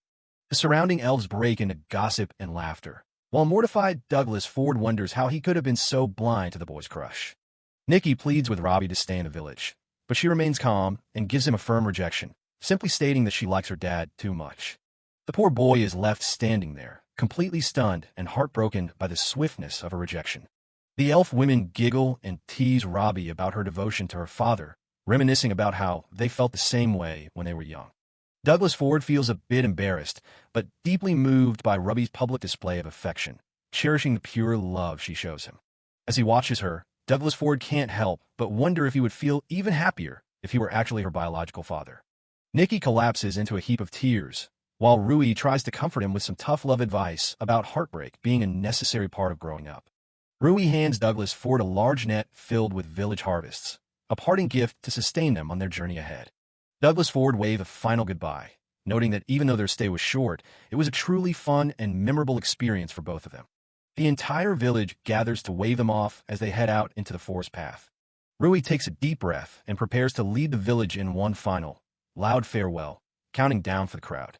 On the count of 3, all the elves raise their fists and shout, "Muscle power," in a hilarious and heartfelt tribute to their human savior. Douglas Ford and Robbie set off across the open landscape, the echoes of the elves' cheers still ringing in the distance as they start their next chapter. Back at the village gate, Rui finds Nicky still moping on the ground and tells him it's time to head back inside, but the boy has a new fire in his eyes. Nicky declares that when he grows up, he's going to leave the village to learn skills and go on adventures just like Douglas Ford did. Fueled by the stories Douglas Ford shared, Nicky is determined to see the world for himself and eventually find Robbie again. Rui places a proud hand on his son's head, supporting his newfound ambition and telling Nicky that he's his pride and joy. The travelers walk through the vast, open country under a bright sky, their bond stronger than ever after their time in the elf village. Douglas Ford looks back on their time in Floria with a smile, grateful for the warm welcome and friends they made along the way. While checking the bag of gifts Rui gave him, Douglas Ford notices a small letter tucked away inside. He pulls out the neatly written note from Rui, which simply thanks him for everything he did for the village over the past few days. Douglas listens as the elves mention finally installing a lightning rod. They've decided to open up more to the outside world because of his kindness. An elf wishes them a wonderful journey as they prepare to head out. Robbie points up at the sky. Look, the clouds look exactly like a rabbit. They continue their walk under the bunny sky. They've even got a whole bag of apples for the long road ahead. Half a day later, they're riding in a proper passenger carriage for once. The plan is to head to Milton to sell that cursed necklace. It's a long trip, roughly 10 days if they were on foot. Robbie's glued to the window, taking in all the news sites. Some guys nearby are gossiping about Hero Allen's party. Apparently, the group is still in Balzac looking for new recruits. Douglas asks for more info, but the guys have run out of news. Suddenly, a woman sitting across from them butts in. She claims she's a seamstress from Balzac and knows plenty. The guy isn't buying it. She looks like she's just fishing for a scam. Another passenger calls her out for trying to sell tacky charms earlier. They threaten to report her to the military police if she doesn't stop. The lady huffs, calling it all stupid as Douglas ignores her. He thanks the guys for the heads up. He tells her that her backstory is a bit too fake to believe. She slams the table, refusing to say another word. The rest of the trip passes in total silence. 5 days later, they finally arrive at the city. Milton is massive, way bigger than any city they've seen yet. Their contact is away for a bit, so they decide to explore. Selling the necklace can wait a few days. Robbie tells him she's just happy to be traveling with him. Their peaceful stroll is cut short by someone shouting nearby. Douglas senses danger and tells Robbie to find a place to hide. A blonde guy named Carlos is leading a gang in an alleyway beatdown. The victim, Ted, is on the ground but refuses to give in. Carlos mocks him for not knowing when to quit. A hand reaches out and stops the next blow from landing. Douglas tells them to back off since the guy is already hurt. Carlos gets in his face and threatens to kill them both. He tries to get physical, but the former hero doesn't budge an inch. The thug realizes he's dealing with someone way out of his league. Douglas politely asks them to just leave. The gang takes the hint and scrambles out of the alley. Carlos leaves him with a watch your back gesture. The father calls Robbie out and checks on Ted's broken leg. Ted is blown away. The pain in his leg is completely gone. Douglas explains it's a weird side effect of magic. It takes the brain a minute to catch up with the body being healed. The guy is so grateful, he practically collapses in relief. Douglas offers to help him get home, which just makes the guy think he's even more of a saint. They start walking, and Douglas notices the change in atmosphere. They arrive at a massive gate leading into the red light district and a place called Maisie. Ted mentions he works there, but Douglas is starting to get a bad feeling about the neighborhood. When he hears it's a brothel, the former hero realizes this is no place for a little girl. The servant looks at him, wondering what's wrong. Douglas tries to tell himself it's fine since it's still daytime and the shops should be closed. They head into the main building of the district. Inside, the hallways are eerily quiet. Ted says everyone is still asleep, and Douglas is surprised by how peaceful it seems. A woman rushes down the stairs, the madam of the house, and she's relieved to see Ted is okay. He tells her how Douglas saved him from Carlos, and she's impressed he managed it with a kid in tow. Douglas tries to make a quick exit, but she insists on serving them some cake first. She brings out tea and some snacks for the guests. The girls who work there all flock to Robbie, obsessed with her hair and pretty skin. Douglas feels incredibly out of place surrounded by all these scantily clad women. The madam thanks him again, explaining that Carlos has been a nightmare for them lately. He listens while trying to finish his tea as fast as possible. She eventually drops the question. She wants him to work as their new bouncer. She says it would only be for 5 days, and he'd be paid well for his time. Douglas turns her down, pointing out that he's just a traveler with a daughter to look after. He knows they really need the help, though, but he's terrified that staying there will expose Robbie to a side of life she's not ready for. Douglas gives a final apology and rejects the offer.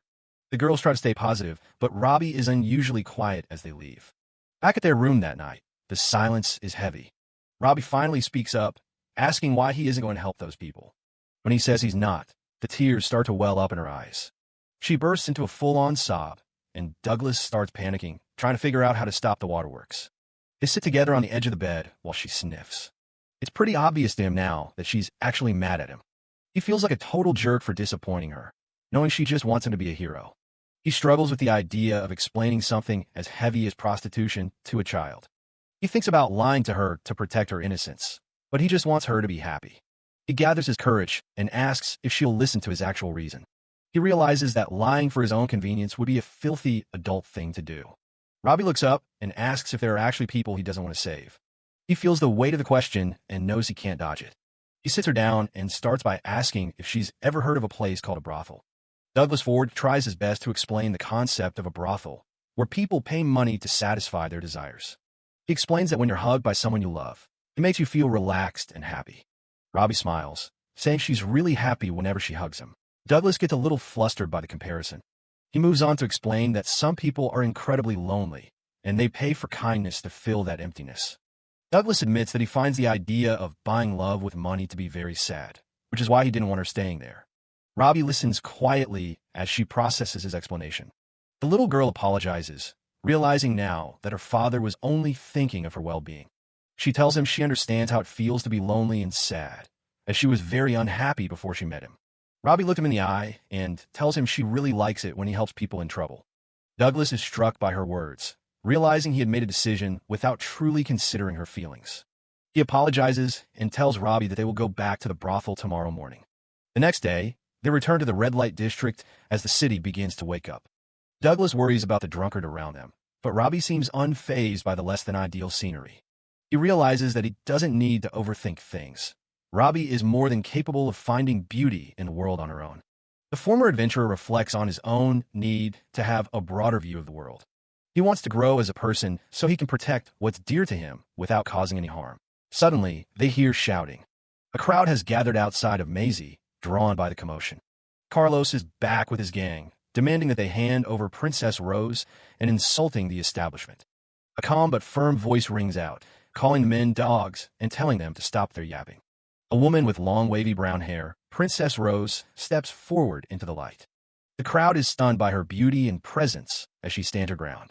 Princess Rose tells them that since they've seen her face, they should be satisfied and go home. She further insults Carlos, saying she doesn't have time to play with a mutt like him. Losing his temper, Carlos grabs her by the neck and calls her a bitch. The blonde thug stops mid-insult as he senses a sudden, chilling presence behind him. Douglas Ford stands there, looming over the group with an incredibly menacing aura. One of the henchmen panics, recognizing Douglas as the man who nearly crushed his arm earlier. Douglas's cold, intense stare is more than enough to terrify the entire gang. Carlos and his men immediately turn tail and flee, screaming that they'll remember this. The tension breaks as Douglas apologizes for his late arrival. Holding Robbie in his arms, he tells the Madam and Princess Rose that he's decided to accept the bouncer job. The workers are overjoyed that their tall fellow has finally agreed to help them. Princess Rose thanks him personally, though her gaze is a bit more intense than he expected. She leans in close, promising him whatever he wants in return for his service, which makes Douglas very nervous. Suddenly, a young woman with long dark hair and a ruffled dress comes charging in, brandishing a large shovel. She lets out a fierce battle cry, announcing she's there to save Princess Rose, only to find the threat is already gone. The shovel girl looks around in total confusion, wondering where all the bad guys went. She remains puzzled as she stands there in her white and black outfit, shovel still at the ready. Just as Douglas arrives, a girl is busy working out front. She turns around and instantly recognizes him as the guy from the carriage. Turns out she's a worker here. Veronica immediately tries to play it cool, acting like they're barely even acquaintances. But then she grabs the man, insisting they need to have a little private chat. She drags the poor guy and Robbie away from the others, looking pretty desperate. Once they're alone, she gets aggressive, threatening him to keep his mouth shut about her trying to scam him before. Douglas Ford just stands there, unfazed by the sudden hostility. He asks why she's so worried, and she screams that she doesn't want anyone knowing she was a small-time scammer. He tells her he won't say a word, but she demands proof that he'll actually stay quiet. She yells that a man's word is the most unreliable thing in the world. Seeing he isn't budging, Veronica shifts gears and tries a different approach, a bribe. She gets way too close for comfort, offering herself if he'll just dump Robbie somewhere for the night. The little girl stands there completely baffled by whatever just happened. The bouncer doesn't even flinch. He just starts lecturing her about how kids shouldn't be acting so suggestive. Veronica loses it, shouting that she's not a kid and that his eyes must be rotten if he's not interested. He repeats that he'll keep the secret, but he's not taking her money or her bribe. Douglas explains that adding money turns a promise into a contract, and he'd rather just give his word. That just makes her angrier because his word is exactly what she doesn't trust. She screams that money is the only thing that's never betrayed her, holding onto her coins like a lifeline. The man stays silent, wondering what kind of life made her this cynical. Veronica storms off, calling him a stubborn old man, while kicking up dust. But Madam is right there to catch her, demanding to know what all the shouting is about. Princess Rose steps in too, telling the girl she's acting like a total brat. Seeing the elegant woman makes Veronica turn bright red in an instant. The owner apologizes for the chaos and officially introduces Douglas as their new bouncer. With the drama settled for now, they head inside the large establishment. Sitting down for tea, Madam apologizes again for the scene their tomboy caused. The bouncer tells her not to worry about it, and tries to get back to discussing the job. She explains that a noble named Carlos has been obsessively harassing Princess Rose. Douglas listens intently as she describes how the harassment has been weighing on everyone. It's gotten so bad that the men they hired before were getting trash thrown at them and coming back injured. Robbie is busy snacking while her father asks if they can just stop pulling in customers from the street to stay safe. Madam sighs, saying they can't. Talking to people is the only way for the newer girls to make a living. He realizes he only has 4 days to fix this, and he needs a solution that works after he's gone. He sits there thinking hard until something catches his eye. The man suddenly asks the owner about the handkerchief she's holding. Just then, someone upstairs drops something, briefly interrupting their serious talk. Douglas has a realization. If the streets are too dangerous, they should just attract customers from the windows instead. The woman points out that they'd have to yell to be heard, and there's no way to actually touch the customers that way. He holds up a lacy handkerchief, suggesting that physical touch isn't the only way to get a man's attention. Madam's eyes light up as she realizes he's talking about playing hard to get. While they're planning, the girl comes over with a flower she picked, and Douglas gives her a warm thanks. Douglas gets to work, sitting at the table with Robbie while he carefully cuts through stacks of old fabric. He tells Robbie she'll find out soon enough what he's planning, and the little girl watches in awe as the first shapes start to form. Robbie's eyes go wide as she holds up the finished product, a perfect little flower made entirely of cloth. Douglas explains the plan. They'll make a whole bunch of these and shower them from the windows to catch everyone's eye. Madam wants to wake up the other girls to help, but Douglas insists on letting them sleep while they handle the sewing themselves. The owner is genuinely touched by his kindness, but Douglas just focuses on his work, comparing his fake flower to the real one Robbie found.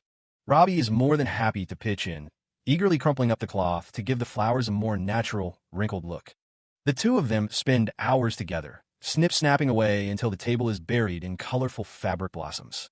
As the sun begins to set over the establishment, the massive project is finally nearing completion. Robbie is practically glowing as she looks over the mountain of flowers, amazed that they actually managed to make so many. She imagines how happy people will be when they see all these beautiful flowers floating down from the sky. Seeing her so excited makes Douglas smile, hoping her wish for a little more happiness in the city comes true. The next morning, a group of girls from the house come rushing down the stairs, completely blown away by the sight. They can't believe how real the cloth flowers look and start peppering Douglas with questions about who made them. He introduces Robbie as his daughter, but the girls seem to recognize him from somewhere else entirely. One of them suddenly screams in realization, asking if he's actually the famous dad adventurer. The man is caught off guard, wondering how on earth word of his nickname from Addington reached this city. That's when one of the girls slams a newspaper onto the table, proving that his reputation is officially preceding him.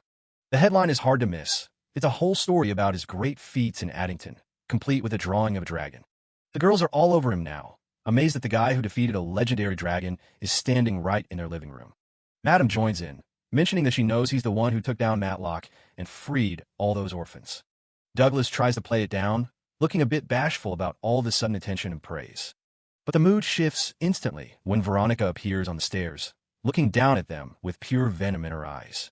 She mocks him for gloating over his good deeds, calling him a fake and absolutely disgusting for pushing his help on people. Madam tries to step in and defend him, but Veronica isn't listening to anyone anymore. The girl screams that she'll never thank him as long as she lives, and she doesn't want to feel like he saved her. She bolts out of the room before anyone can say another word, leaving a heavy silence behind her. Princess Rose just sighs and gestures, commenting that Douglas really got bitten by that one. The adventurer looks pretty somber as the group breaks up, and he suggests taking a quick walk to clear his head. Princess Rose offers to go with him, telling Madam not to worry because it was just a kid having a tantrum. While they're walking, Douglas asks the question that's been on his mind. Was Veronica one of the girls sold by that orphanage? Princess Rose doesn't give a straight answer at first, instead asking him what he'd even do if she was. He apologizes if he's being nosy, but he feels like he needs to know the truth about what she's been through. Princess Rose reveals a personal secret. She has a 4-year-old daughter she's been raising since she was 15. She tells him that humans can't be gods, and he shouldn't jump into things blindly trying to save everyone. A gust of wind blows through the garden, and Douglas admits she's right, even if he can't ignore suffering. The woman looks at him as he explains that even if there's only a tiny chance he can help, he has to reach out. He catches a single petal, stating that helping those in need is the whole reason he became an adventurer in the first place. Seeing the look in his eyes, Princess Rose realizes he's just too stubborn for his own good. She finally relents and confirms his suspicion. Veronica really was one of the children sold off by that terrible orphanage. It all started 6 years ago, back when Veronica was only 9 years old. Douglas Ford is completely floored to hear she was just a child when it happened. Princess Rose explains that the manager back then was a piece of trash hooved by kids without a second thought. In a flashback, a young Veronica is hiding in a dark stable, sobbing until a light suddenly breaks through the darkness. It's Princess Rose looking down at the terrified girl and asking who she is. Instead of being cruel, Rose steps in as her new mentor and checks the bruises from where the previous manager hit her. She gives her a cold dose of reality, telling her that for kids who are bought and sold, there really isn't anywhere left to run. Holding the girl close, Rose tells her that if she ever wants to be truly free, her only choice is to keep living here and survive. From that day on, something inside Veronica snapped. She stopped running and started working like she was possessed, saving every single coin she earned to buy back her freedom. But 6 years later, a letter arrived from the military police. She was free because her sale had been illegal all along. Rose tells Douglas that even though they all celebrated her freedom, Veronica showed up at their door again just a few days later. She came back broken, feeling like she was already too far gone to ever live a normal life in the outside world. Hearing this, Douglas clenches his fist in frustration, feeling the weight of being 6 years too late to help. Rose apologizes for dumping such a heavy story on him, but she's surprised to see he still wants to reach out to her. He says he just wants to talk to her, thinking back to when Veronica questioned why anyone would bother being nice to someone like her. Seeing his sincerity, a soft smile finally touches Rose's face. Later that night, Veronica is sitting alone on the edge of a roof, looking out over the city lights. Her quiet moment is interrupted when a voice calls out her name. It triggers a flash of the nightmare she lived through, full of faceless people and the lies she was told as a child. She jolts back to reality, realizing Douglas has actually come to find her. She immediately puts her guard back up, telling him not to bother if he's here for an apology. When he says he isn't looking for one, she gets even more defensive, telling him that just looking at him makes her sick. She screams at him, lashing out at all the adults who never showed up when kids like her were being discarded. Instead of arguing back, Douglas simply bows his head in a deep, silent apology. He tells her he's sorry on behalf of all the adults who failed to save her and the other children 6 years ago. Veronica is stunned, asking him why on earth he's apologizing when she's just taking her anger out on him. He gives her a look that's filled with genuine regret. For him, it's not about who's at fault. He just feels the pain of not being there to stop their suffering. He looks her in the eye and says it again. He's sorry he wasn't able to save her back then. The walls she built up for years finally start to crumble as she struggles to hold back her tears. She tries to fight it, claiming she's already ruined, but Douglas shuts that down, telling her he got a second chance at his age, so she definitely can too. He reminds her that the world is massive, and she still has all the potential in the world to become whoever she wants to be. He reaches out and gives her a gentle pat on the head. Robbie jumps in to help, patting her too, which sends Veronica into a blushing mess as she yells at them to stop treating her like a kid. But she can't hold the act up anymore and collapses into him, sobbing her heart out. She just lets it all go, finally crying the tears she's been holding back since she was 9 years old. Her cries echo out over the quiet rooftops as the long night finally starts to come to an end. A few days later, the city is buzzing with excitement for a special festival. It's the flower scattering ceremony, where the women of the district throw roses down to the crowds below. Princess Rose stands on the balcony, teasing the crowd that a special service awaits anyone lucky enough to catch one. The crowd goes wild, trying to grab a flower, while Veronica watches the chaos from a distance. With a rose in hand, Veronica finally feels free to start over, while Douglas and Robbie cheer her on from the festival below. Veronica takes a moment to herself, reflecting on who she really wants to be. Looking up at the falling petals, she realizes she finally has the freedom to choose her own path. Life at the establishment settles into a peaceful routine for the next few days. Though she's still a bit shy, Veronica starts following Douglas Ford around, hiding whenever he looks her way. She still gets flustered easily, yelling at anyone who points it out, while Douglas just watches with an amused look. Madame breaks the quiet, mentioning that Carlos Morius's father, Baron Morius, is returning to town tomorrow. She hopes that reporting the kid's behavior to the Baron will finally get him to back off. Douglas realizes his plan to sell the cursed item to the Baron might be ruined now that he's made an enemy of his son. Madame tells him not to worry, though Douglas knows this means today is Carlos's last chance to act. For a while, things stay quiet as the girls go about their chores and hang the laundry. Suddenly, the front gate is kicked wide open, shattering the calm afternoon. Carlos marches in with a smug look on his face, clearly back for another round. He hasn't learned a thing, immediately demanding that they hand over Princess Rose. But this time he brought real backup, a squad of veteran mercenaries all the way from the capital of Balzac. He gloats about his expensive new muscle, telling Douglas he stands no chance against actual professionals. Douglas realizes the guy had been quiet lately because he was just waiting for these reinforcements to arrive. He tries to reason with the kid, telling him that hiring a mercenary army for a crush is way beyond overkill. He even gives him some free dating advice, saying that if he really likes Rose, this is the worst way to go about it. Carlos loses it, screaming at Douglas to stop acting like his father. Before anyone can move, a strange sound echoes through the air and the veteran mercenaries start dropping one by one. Carlos is completely baffled, watching his expensive backup collapse without a fight. The men hit the ground gasping, clearly struck by something they never saw coming. Douglas scans the rooftops and spots a figure sitting up high, casually watching the scene. It's the mysterious assassin, who seems impressed that Douglas was actually able to follow his attacks. This new guy isn't just fast. Even while messing around, He isn't leaving a single opening for a counterattack. The fallen mercenaries are in agony, their bodies feeling like they're burning from the inside out. The assassin doesn't stop there, launching another wave of lethal projectiles toward the group. Douglas reacts instantly, using his wind magic, Gale, to blow the attacks away from the girls. He realizes the guy is using needles laced with deadly poison magic. The assassin stops and looks at him, genuinely confused as to why Douglas would bother saving his enemies. He mocks Douglas for being super naive, noting that someone with his skills shouldn't have any hesitation to kill. He reveals he's been monitoring Douglas ever since his encounter with the Fenrir, which explains how he knew about his power. Then he turns his predatory gaze toward Robbie, making it clear she was the real target all along. Robbie freezes in place, trembling as she feels the pure malice coming from the rooftop. The assassin finds the situation hilarious, offering Douglas a round of applause if he can figure out his plan. Douglas remains silent, his expression darkening as he focuses on a new threat. The killer drops the act and states his goal. He's taking the rabbit and leaving. Douglas pulls Robbie behind him, making it perfectly clear that he isn't taking anyone. He doesn't know who this guy is, but it's obvious he's a direct threat to Robbie's life. The assassin just grins, deciding he'll just have to kill Douglas Ford first before he takes what he came for.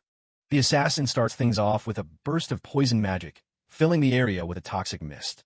He isn't aiming for Douglas, though. He lunges straight for the innocent bystanders watching from the sidelines. Douglas reacts fast, casting a gale to blow the poison away from the women. But the mist has already hit the thugs on the ground, and they're definitely not looking too good.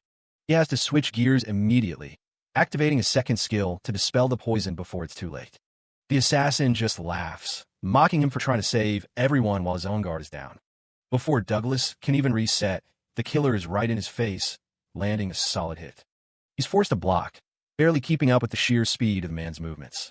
Douglas grits his teeth, realizing this guy is a total pro who doesn't make a single sound when he moves. He manages to push the guy back, but the constant casting is starting to take a serious toll on him. The killer points out that he can't keep both defensive spells running and fight at the same time. He mocks Douglas for playing the hero, but Douglas just doubles down on his wind magic to keep the poison at bay. A creepy grin spreads across the assassin's face as he talks about how much he loves watching people betray each other. "That's not what I want to show her," Douglas yells, throwing himself back into the fight with everything he's got. The assassin just laughs it off, his movements becoming even more frantic and dangerous. He launches a massive wave of knives into the air, aiming them right at the brothel and the terrified Robbie. Douglas is stuck with an impossible choice: keep the poison field up or save the kid from the rain of steel. The killer doesn't wait, diving in toward Robbie, while Douglas is still looking at the sky. Douglas sees the opening and knows he's the only thing standing between the blade and the girl. A heavy thud echoes as the knives hit their mark and clatter onto the pavement a second later. He threw his own body into the line of fire, taking every single hit to keep Robbie safe. He hisses in pain as the wounds start to sizzle, the poison already starting to seep into his system. Robbie can only watch in shock, her voice trembling as she calls out to the man protecting her. The assassin isn't moved at all, calling the whole heroic sacrifice move boring. He keeps up the pressure, laughing as Douglas struggles to keep his footing on the bloody ground. Douglas coughs up blood, a knife buried deep in his side as he fights just to stay conscious.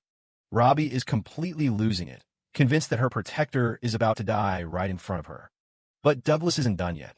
He starts glowing with a massive surge of power that cracks the ground. Even the assassin is surprised he's still moving with a blade stuck in his stomach. He lunges in for a finishing blow, aiming to put Douglas down once and for all. Douglas just ignores the pain and starts a new chant, drawing on his final reserves of mana. The assassin's eyes widen as he realizes the old man is actually pulling off another high-tier spell. A massive blast of lightning slams down, catching the killer in a full-on explosion of raw energy.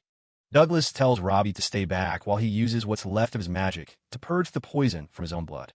Before the killer can recover, Douglas binds his wrists tight with glowing chains of light. He tells the guy he's handing him over to the military police, but the assassin doesn't look worried at all. Douglas demands to know who hired him, but the man just tells him to ask Robbie for the truth. He drops a bombshell about the kid hiding dangerous information, leaving Robbie looking absolutely shaken. Veronica and her staff come running out, and Douglas tells them to focus on treating the wounded mercenaries. The assassin just sighs, sounding more bored than defeated that he actually messed up the job. Bound and defeated, the killer sits in the grass, looking completely unbothered by his capture. Douglas looks at him and feels a sudden wave of suspicion, wondering what the guy is planning to do next. Just when Douglas thinks he has him trapped, the assassin uses a hidden blade in his heel to slice through his own wrists. He leaps away into the night, leaving his severed hands behind with a mocking farewell to the old man.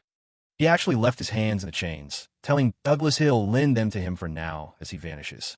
The adrenaline wears off and Douglas collapses, the massive blood loss finally catching up to him as Robbie screams his name.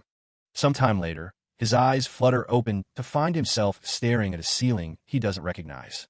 He's back in a room at the brothel, and it looks like he was carried here while he was out cold. Robbie is right by his side, pleading with him not to move so his stitches don't burst open. He checks the wound and realizes someone had to sew him up the old-fashioned way since there are no magic healers in town. He puts a hand on Robbie's head to comfort her, promising her that he's officially on the mend. She tentatively touches the bandages to see if he's telling the truth, her eyes still full of worry. Seeing that he really is okay, the poor kid just breaks down into tears of pure relief. The door opens and Madame Veronica enters with her staff, all looking relieved to see him awake and talking. She gives him her heartfelt thanks, letting him know that her girls and even Carlos's group are all safe because of him. But there's a catch. The military police are outside, and they're dying to get a statement about the attacker. Veronica offers to go get them, but Douglas clearly isn't thrilled about the idea of an interrogation. He tells her he barely knows anything about the guy himself, other than the fact that he's an assassin after Robbie. The little girl looks down, clearly shaken by the mention of the man who almost killed them. Veronica also mentions that Baron Morius is back, and he's already been briefed on everything his son did. Apparently, Carlos is going to be kept on a very short leash from now on, so he won't be causing any more trouble. Douglas is glad to hear it, but he knows he can't risk staying in town to meet a nobleman. He looks at Robbie and asks if she thinks she can handle talking to the police about what happened. Just the thought of it makes her freeze up, the fear written all over her face. He sees how much it's affecting her and promises he won't force her to do anything she doesn't want to. If she's too scared to talk, then there's only one thing left to do. They have to run. He starts making a plan to sneak out onto the radar, promising to leave a letter so Veronica doesn't get in trouble. They get their things together as quickly as they can, hoping to slip away before the police get suspicious. But they don't even make it down the hall before they're caught red-handed by Veronica. She calls them out for acting like total amateurs, asking if they really thought they could fool her with that act.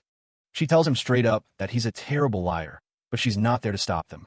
Instead, she's arranged for a supply carriage to smuggle them out of the city under the cover of darkness. She explains that taking the safest way out is the best move since he has a child with him. The girls gather around to say goodbye, telling them they'll treasure the fake flowers they made together. Even the staff members who were saved by Douglas's magic come out to show their gratitude one last time. Robbie gives them a small smile, and you can see how much these people have grown to care for her. As she watches them leave, Veronica realizes she doesn't want to live in the shadow of her past anymore. She smiles to herself, deciding to look forward and find a path she can be proud of. Tucked away in the back of the carriage, Douglas and Robbie finally start to relax as the city disappears behind them. The brothel staff waves them off from the rear entrance, wishing them luck on their journey. Robbie waves back until they're out of sight, a bit sad to leave her new friends behind so soon. The carriage rattles along the quiet road, leaving the lights of the city for the dark expanse of the forest. Eventually, they hop out and start walking on foot, with Douglas figuring they're finally far enough away to be safe.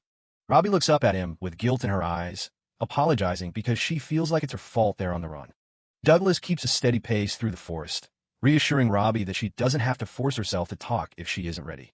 But the little girl is overwhelmed with guilt, convinced that staying with her will only lead to more danger for him. Tears well up as she reveals the dark truth she's been carrying. She believes she's a cursed child meant to be sacrificed to the devil.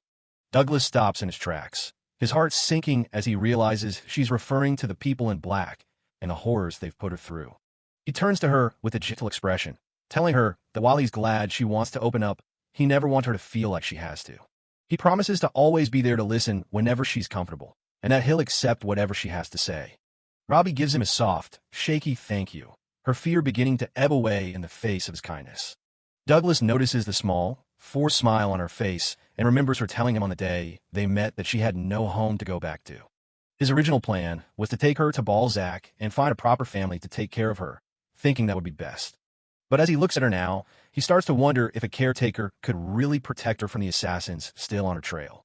He realizes that her biggest fear was being left alone again after he found someone else to look after her. He sees how kind she is, trying to carry the weight of the world on her shoulders, just so she doesn't put anyone else in harm's way. He decides right then and there to scrap the old plan. He can't just hand her off to a stranger when she's this terrified. He thinks about all the things she's missing out on: a comfortable life in a city, friends her own age, and someone to teach her about the world. Even though he's just a wandering 37-year-old man who knows nothing about raising a girl, he knows one thing for sure. He wants to make her happy. He drops the one need to look her in the eye and ask the question that will change both of their lives forever. Would you please join my family for real? Robbie is stunned into silence, her mind racing with the fear that staying with him will only bring him more trouble. Douglas ignores the danger, telling her to focus only on what she wants, and she finally finds the strength to say the words out loud. Through tears of joy, she screams that she wants to stay with him forever, finally calling him Dad with all her heart. He pulls her into a tight embrace, promising to protect her from anyone who tries to hurt her and to make her the happiest girl in the world. Today, they've officially become a real family, marking the end of one chapter and the start of a brand new journey. With their new bond forged, Douglas and his beloved daughter set their sights on the capital city of Balzac. As the wind continues to blow through the forest, the old adventurer and the little girl walk forward into their uncertain but hopeful future. Footsteps echo through the cave as they pass by patches of glowing mushrooms. Robbie thinks the white stones look like ice, but Douglas explains they're actually made from lime. They step into a massive cavern filled with shimmering stalactites hanging from the ceiling. He tells her the whole place was carved out by water over an unbelievable amount of time. Douglas suggests taking a tea break, making Robbie realize they really aren't in a rush anymore. A sudden clattering sound echoes through the cave. He decides to go check out the rockfall.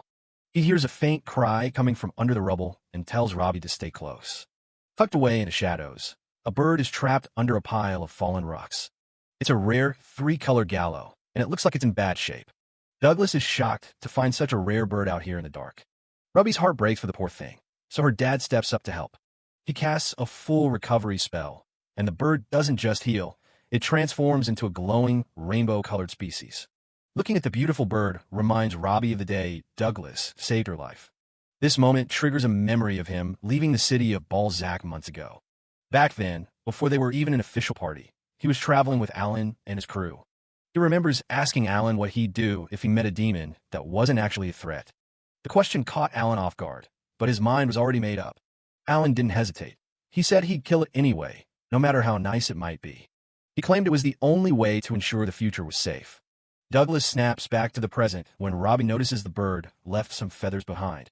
She smiles, feeling like the bird was trying to thank them before it flew off. They prepare to keep moving, with Balzac only a day's travel away. Douglas realizes he still hasn't fully processed his feelings about seeing his old team again. He looks down at a ring in his hand, a keepsake from Alan's parents that he needs to return. Finally, the city of Balzac comes into view on the horizon. But as they enter, Douglas sees his own face on every snack box, mask, and cutout in sight. He stands in the middle of the street, completely baffled by what's happened while he was gone. The news spreads instantly.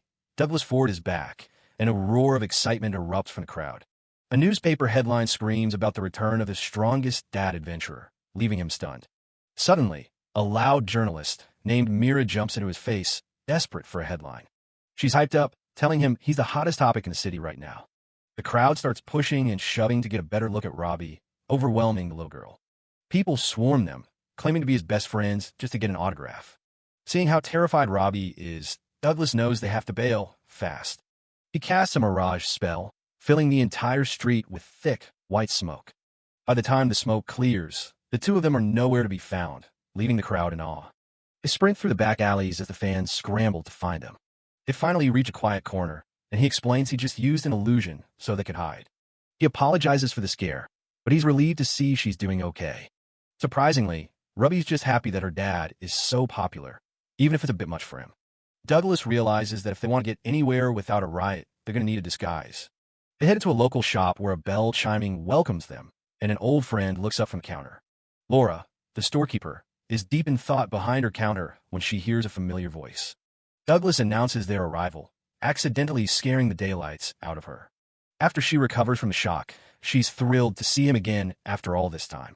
Douglas introduces Robbie as his daughter, and the little girl shyly greets the red-haired merchant. Laura cuts straight to the chase, asking what they need from her shop today. She immediately understands the situation, He needs a way to move through the city undetected. They start browsing through wigs and hats, trying to find something that doesn't scream strongest mage. Robbie picks out a flamboyant outfit that makes Douglas look more like a traveling musician than a legendary hero. Laura presents a jar of magical sprinkle powder that can temporarily change a person's hair color. She suggests Robbie use it too, since her silver hair is pretty distinctive. Douglas worries about people chasing down a child, though he hopes it won't come to that. Robbie wonders if the powder will give her the same hair color as her dad. Douglas decides to buy the powder along with the rest of their disguises. While they pack up, he asks if she knows where Alan and the rest of his old party are. He quickly clarifies that he has zero interest in joining them again. He's just curious. Laura notices he seems a lot happier now than when he first left the city. She tells him that he just missed them, as they disappeared from the city a few days ago. Rumor has it they fled a major quest at the last second, and Laura is glad they're gone. She explains that ever since he left, the hero party has been a nightmare for local merchants. Apparently, they've been failing every single quest they take on, which is a shock to Douglas. He's stunned to hear the team is on the brink of a total collapse. Laura blames it all on Dario, who thinks he's the new leader and keeps pushing for an all-out attack style. The worst part was him trying to convince Alan to kick out Fanny because she only focuses on healing. Douglas remembers how the party used to be balanced, with him acting as the support. Dario has always complained about the healers, even back when Douglas was still with him. Things finally boiled over when a drunk Dario started berating Fanny, and Alan had to kick him out. Back then, everyone was united by the goal of defeating the Demon King, but that unity is long gone. Laura points out that every group needs someone stable to act as a cushion, and without him, they've stopped functioning. Douglas still isn't sure why Alan turned on him, but he tries not to brood over it. Robbie asks if they bullied him, showing she's already very protective of her new dad. He laughs it off, realizing there were a lot of issues he hadn't noticed at the time. Laura adds that Alan hasn't been himself lately, looking pale and empty-eyed in public. Douglas wonders what could have changed in just a few short months to make his old friend look like that. They eventually reach an inn called the Pig's Night Cry as a heavy rain begins to fall. Inside, Douglas is greeted by the owner, a burly man named Ahab. Ahab apologizes for not saying hi properly the day before as they catch up.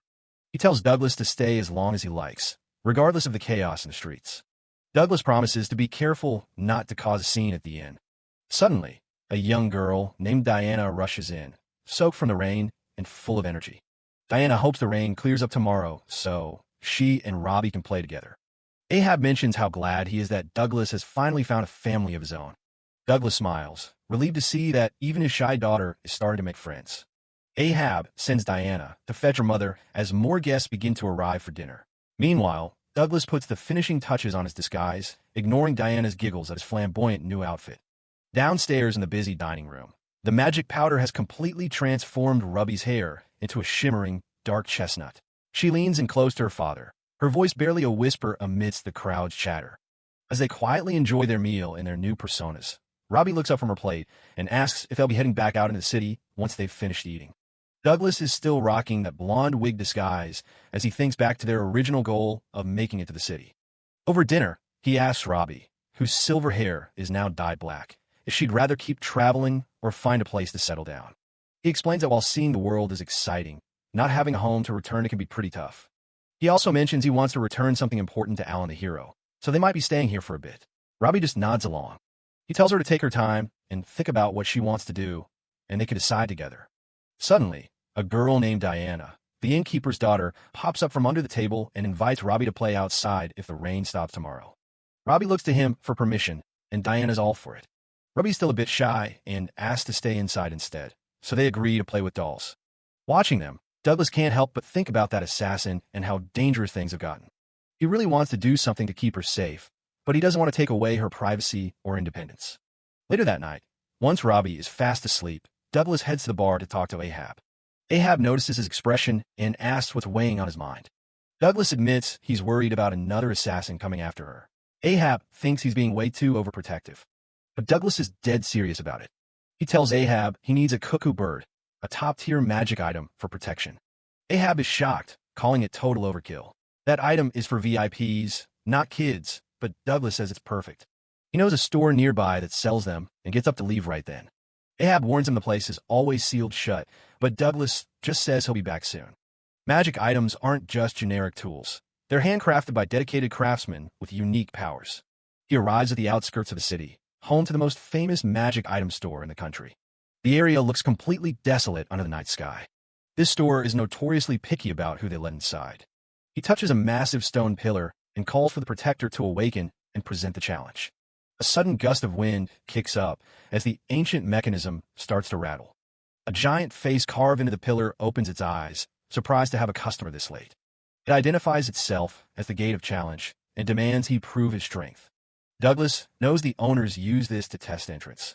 Last time he was here, he had to deal with a swarm of army ants. This time, the gate summons an entire army of golems to block his path. It brags that there are 100 of them, all made from the toughest magical silver ore. One of the silver giants winds up a massive fist and swings. Douglas just dodges, letting the golem smash the ground where he was standing. He quickly casts a magic barrier. The gatekeeper just laughs, saying a barrier won't stop physical attacks. The golems keep pounding away, but they can't even scratch the shield. The gate is confused, but Douglas tells it the barrier isn't for the golems. He says the barrier is there to protect the shop from him because he's about to go all out. He unleashes a massive salamander spell, and an ocean of fire swallows the entire army in an instant. Everything is reduced to cinders. Douglas exhales as the dust settles, while the gate is left stunned by how fast he cleared the challenge. The barrier dissipates as the owners thank him for casting it. 2 halfling girls come running out, shouting about their record being ruined. Douglas just gives them a casual greeting. These are the owners, Esther and Carrie, and they stop dead when they realize it's Douglas Ford. Both girls just let out a massive sigh of relief that the chaos is over. Douglas hands over his membership card to Esther and Carrie. It's been 3 years since he last visited, so it's long expired. The girls scan the card into their tablet, still in disbelief that the legendary mage himself just took their gauntlet challenge. Inside, the shop is a sprawling tower of books and floating artifacts, all glowing with magical energy. Douglas is impressed that the place is just as captivating as he remembers.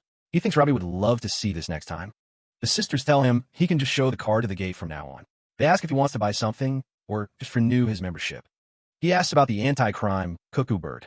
Carrie says it's a back order, and Esther warns him it costs 100 gold, enough to buy a mansion. Douglas realizes he's going to need some high-paying quest contracts to afford that kind of protection for Robbie. He tells him to put it on back order, and he'll return in a few days. The girls wave goodbye as he heads back into the city night. He walks home, planning to start his hunt for high-reward quests first thing tomorrow morning. Suddenly, a loud thud echoes behind him as someone drops down from a nearby building. It's Mira from the Boisterous Magic Printers Association. She's completely winded from the chase, but thrilled she finally caught up. Douglas is annoyed. He thought he'd be safe from journalists at night, and asks her to stop stalking him everywhere. Mira just yells louder, telling him he clearly doesn't understand how special and popular he's become. She's making so much noise that neighbors start peering out of their windows to see what the shouting is about. She starts rambling about exclusive interviews and handshake events that would make the city love him even more. Douglas is horrified at the idea of being paraded around the city like a local celebrity. She tries to hand him a newspaper issue, bragging about its high ratings. He just wants to apologize and get away.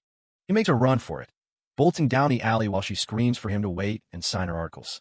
Somewhere in the shadows, a mysterious figure stares, a newspaper clipping featuring Douglas and Robbie. The next day, Douglas and Robbie arrive at a hidden basement office, descending a long spiral staircase. As they walk in, a voice welcomes them, saying they're right on time. Douglas is surprised since he never said he was coming. This is Ham, a stocky dwarf informant with a massive beard and sharp eyes. Ham, an old friend of Douglas, brags that his ears for gathering information never go rusty. Ham is an elite quest broker who handles the high-stakes jobs that are too sensitive for the regular Adventurers Guild. Douglas asks how work is going. Ham says he has plenty of info, but not enough skilled people to handle the specialized quests. He heard Douglas was looking for high rewards and says he has a few difficult contracts ready for someone with his skills. Douglas tells him he doesn't care if the pay is lower, as long as the jobs aren't dangerous. He can't be reckless anymore now that he has Robbie. Ham starts quill writing, mentioning that a new quest just came in that might be perfect for him. Robbie asks if they're going to work.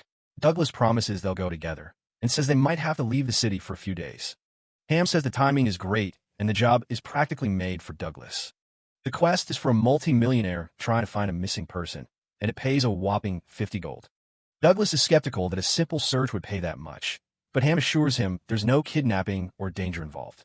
The client is a man named Tolkien, whose 17-year-old daughter, Bridget, ran away after they had a big argument a few days ago. She's apparently hiding in the city outskirts, but she's hired an illusionist to keep her hidden. Em explains that because of the illusions, even searchers who are close by can't find her. Douglas realizes that dispelling illusions takes a lot of technical skill, which is why the average adventurer couldn't handle it. Em mentions that one guy from the guild tried to bring her home by force, which only ended up making a multimillionaire furious. He tells Douglas that he's perfect for the job because he has the right technique and temperament. The mission will take them to Toy Berry, a famous resort area with beautiful beaches. Douglas tells Robbie they'll go swimming once they have the time, and she's already excited about the boat ride. Ham just laughs, happy to see his friend enjoying life as a father. They finalize the plans to leave tomorrow. But just then, a heavy set of footsteps starts descending the stairs toward them. The quiet office is suddenly blown apart as Dario crashes through the ceiling with a deafening boom, landing right between Douglas and the desk. Douglas stands his ground, protectively shielding Robbie as the intruder mocks him. Dario sneers, surprised to see the old man back in town and curious if he's really regained his legendary powers. Douglas is stunned to see his former teammate here, while Dario casually tosses a document aside with a sharp flick of his wrist. Flashing a predatory grin, Dario, the specialist swordsman of the hero's party, demands to be included in the quest. He's determined to tag along and cash in on the high reward alongside his old rival. Douglas Ford meets up with Dario by the river at the crack of dawn, carrying a sleeping Robbie in his arms. They don't waste any time and start heading toward the docks together. The morning air is freezing, and Douglas tries to break the silence with a bit of small talk. He realizes how awkward things are since they mostly just traveled as a group and never really talked one-on-one. Douglas asks how things have been since Dario left the hero party, just to keep the conversation going. Dario just laughs, telling him he still has that bad habit of babbling whenever things get uncomfortable. Dario admits the party was screwing up basic quests anyway, so he decided to just step up and leave. He mentions hearing rumors about Douglas going on a rampage after getting kicked out, but Douglas quickly denies it. Dario shows off a new weapon he bought, though he complains that it's way too fragile. He figures it was a stroke of luck finding Douglas back in town when he did. Douglas goes quiet for a moment, looking pretty contemplative. He asks why Dario is even bothered talking to him, thinking the younger guy hated his guts back then. Dario admits he was disappointed seeing his mentor stoop so low and seemingly just leeching off the party's benefits. But now that Douglas is back to his old self, Dario doesn't see a reason to hold grudge. Douglas decides it's time to be honest instead of hiding what actually happened to him. He starts to explain the truth behind his sudden loss of power. Dario nearly chokes laughing when he hears that Alan actually cursed him. He wonders what Douglas could have possibly done to make the hero pull something like that. Dario suggests just leaving Alan's ring with the guild and washing his hands of the whole mess. Douglas wants to talk to Alan directly to find out if it was something he did that caused the curse. He looks down at the little girl in his arms, still wondering if meeting his former leader is the right move. Robbie finally wakes up with a big stretch and greets them with a sleepy morning. Douglas proudly introduces her as his daughter, which leaves Dario completely floored. They finally reach the port where a massive lizard man named Viejo is waiting to take them to Toy Berry. The captain welcomes them aboard the Princess Breeze, a large ship docked at the pier. Robbie calls him a giant lizard, out of pure curiosity, and Douglas immediately jumps to apologize for her. The ship sets sail, leaving the docks behind as they head out into the open water. Robbie watches the waves in awe, mesmerized by her first time seeing the ocean. Viejo mentions it'll take about half a day to reach their destination. He decides to catch some lunch and suddenly lunges into the water to grab a massive fish with his bare hands. He tosses a whole crate's worth of fresh catch onto the deck for them. Robbie counts all the fishies, while Viejo catches his breath after the effort. The captain asks Douglas if he can use some ice magic to help prep the food properly. Douglas freezes a fish mid-air with a quick spell, showing off his incredible precision. Viejo is shocked by how perfectly and instantly Douglas managed to freeze it. He tells them to wait a second while he defrosts the fish and prepares a special sauce for them. A few minutes later, he serves up a huge plate of sliced raw fish. The group stares at the sashimi, looking pretty hesitant about the idea of eating it raw. Douglas admits he's never tried raw fish before and eyes the dark liquid on the side suspiciously. Viejo explains it's soy sauce, a specialty from the eastern countries. The captain dips a piece into the dark sauce to show them how it's done. Dario takes a bite, and his eyes practically pop out. It's way better than he ever expected. Viejo encourages Robbie to eat up, and she's more than happy to dig in. She insists she's not a kid while both she and Douglas chew on the fresh fish. Robbie loves it, but Dario finds the green sauce way too spicy for his liking. The peaceful lunch is interrupted by a series of heavy thuds rocking the ship. The boat starts shaking so violently that Dario is worried they're actually going to sink. Even with the ship tossing around, Viejo keeps talking about his massive family of 15. He guesses that as an only child, Robbie probably can't imagine having so many siblings. Douglas notices Robbie looking a bit quiet and asks if she's feeling all right. She doesn't have time to answer before the shaking gets even worse. A massive shockwave hits the ship, throwing everyone off their feet. Douglas is stunned by the impact, and Viejo realizes they're in deep trouble. A gargantuan kraken has surfaced and lashed its tentacles onto the side of the boat. The monster's massive limbs start crushing the deck like it's made of toothpicks. Viejo screams in agony as he watches his beloved ship, the Princess Breeze, get torn apart. Douglas recognizes the beast immediately. It's an S-rank kraken. Dario doesn't look scared at all as he dashes straight toward the monster. The ship continues to take a beating as the kraken tightens its deadly grip. Douglas is impressed by Dario's speed, noting how strong his legs are even without any magic buffs. The young warrior smirks, treating the S-rank threat like it's just an opening act. He activates his magic item, the Blade of Divergence, ready to let loose. He unleashes a massive technique called Blossom of 100 Comets. A storm of slashes shreds the kraken's tentacles into pieces in the blink of an eye.